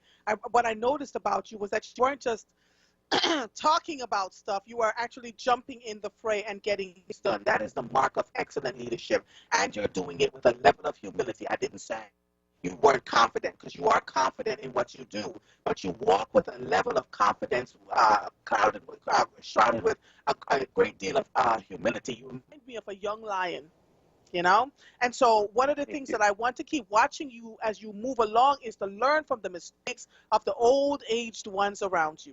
Learn from the mistakes of the ones who always want somebody to acknowledge them when they walk in the room. The one who is quietly sitting in the background and getting things done is usually the one that's heading the company. Remember me telling you that, okay? Right? And yes, ma'am. That's the kind of stuff that we want to see, and you're well on your way. This thing that's happening tomorrow, you're hoping to get students on the board. What are your thoughts around, do you think you'll be heard? Well, at this point, we have a set that we have no choice but to be heard. We understand what things need to be changed, and it requires the Commonwealth to change Act 14, PA 1949, Act 14, which is a state policy, and then change the Home Rule Charter. But it also requires the board to ensure that the student representatives are trained to know what these action items are when you sit on a 3-hour board meeting about budgetary items and hiring and firing of staff. So we're going to be heard. But hopefully it is going to be an effective way that the district, well, more or less the Board of Education is ready to collaborate with us on ensuring that we are supporting students. We're making it clear. We may not be right on everything. Let's go to the table together and draw up something that will actually help students in the long run. And that, young man, is what leadership looks like.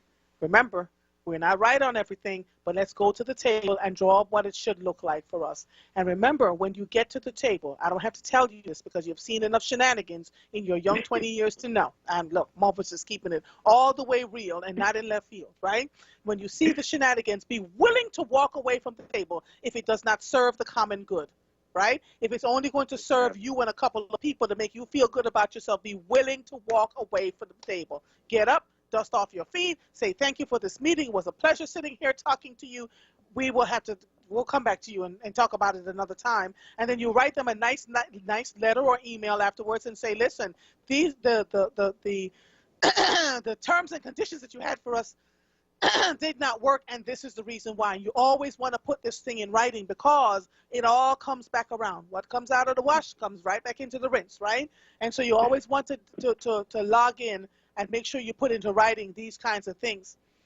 Folks will tell you, excuse me, behind closed doors, we don't have to write, we don't have to put this in writing, just between me and you. That is fishy, it stinks, and you want to make sure that you have absolutely nothing to do with something like that, right? And so those are some of the things that I can help you with because they'll tell you, they will tell you you are the best thing to sliced bread and try to make you feel so good about yourself, but you're always thinking about the collective and making sure the students have rights and what they need to get. I am so super proud of you. I am going to join this call tomorrow. Let me just make sure that I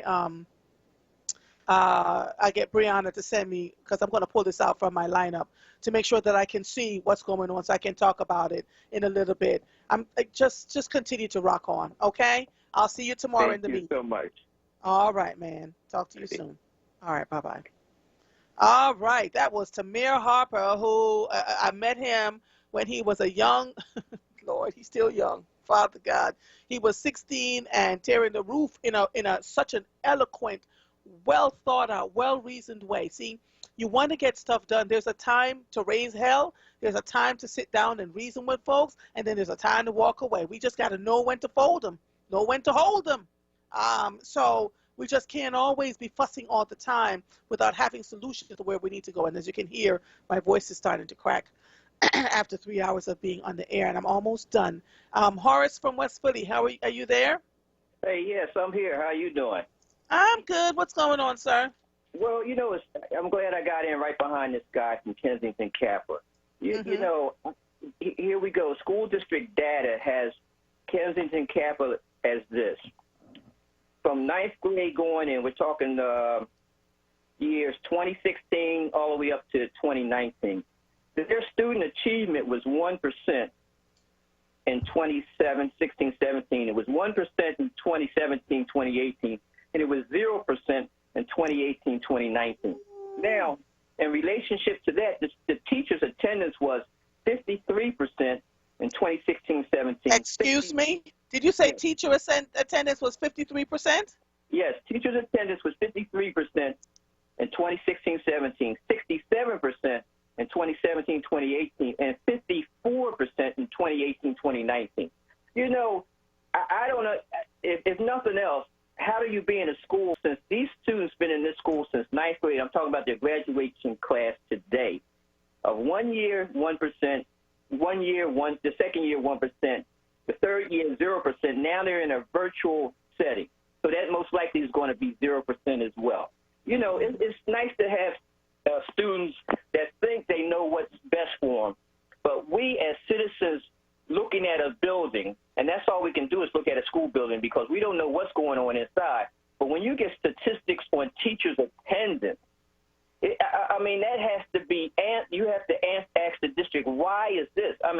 This teacher's attendance problem is across the board.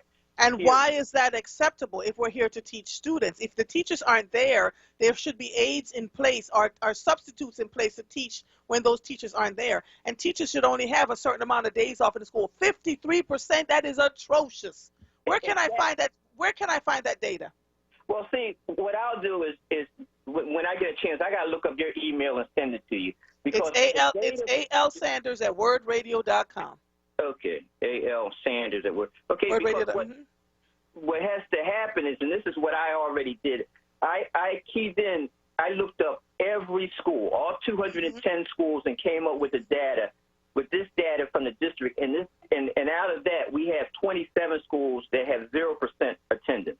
Now, we got 24% of your high schools with 0% in student achievement. You know, it starts and stops with the teachers, and then from then you go on and see what you're not getting. But to have even your substitutes, I mean, they've got businesses that has, you know, $1 million businesses on substitute teaching.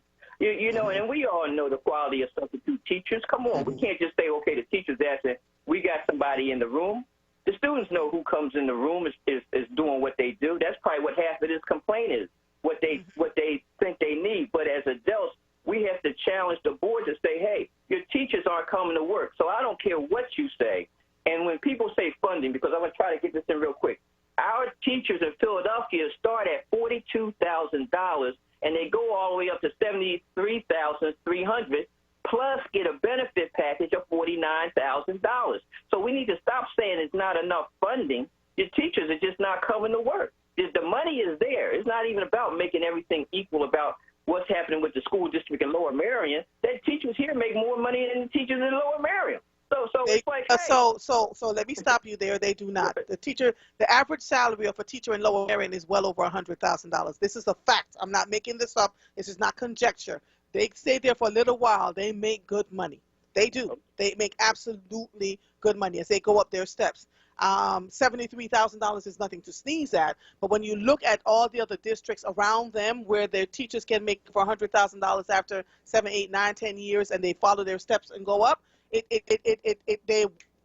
lose hope, right? What I want to see, though, I want to look at this data, and I'm only telling you this because I've worked in the system, been working with educators for over 20 years, educators and police officers, so I know what the salaries look like. And if you are someone who is a department chair at, like I said, elementary, at a middle school and a high school, department chairs start at $128,000 and they go up. They make good money in school districts outside of Philadelphia, right? And so it stands, except for a few of some of them don't make as much, and I can name a few of those school districts off the top of my head that are not paying their teachers as well, and some of them they pay their teachers less than what they're getting paid in the Philadelphia school district. So there's yin and yang on either side, right? But I have to agree with you. And I gotta get off the air because I have 1 minute left. Can you call Mother back tomorrow? Because there's something else that I want to talk to you about. I know that school that you're talking about, and there used to be a principal there that had all these programs coming in, and then he was gone. You know that principal? You know that principal that I'm talking about? What school are you talking about? Kensington, that same school. Oh, no. Okay, all right. So we'll talk tomorrow. Call Mother tomorrow, okay? Okay, I'll send you information. All right. Thank you. All right, bye-bye. So listen, we're coming to the end of another episode of The Source. I couldn't even get to the local news, but the conversation was so good today. I'm ending this conversation by telling you this. There is a gentleman that's doing some junior patties pop-ups. I am going to interview him tomorrow because I got to taste these patties. Born and raised in Jamaica, I only knew beef patty, chicken patty, and a vegetable patty. I done heard about the ackee and saltfish patty, done heard about the curry gold patty, all sorts of things. So I'm going to taste these patties and interview this gentleman to see what all the hubbub is about. So look forward to that. Coming up next is Evening Words with Nick Taliaferra. I am Andrea Lawful Sanders. I'll see you when I see you. Goodbye.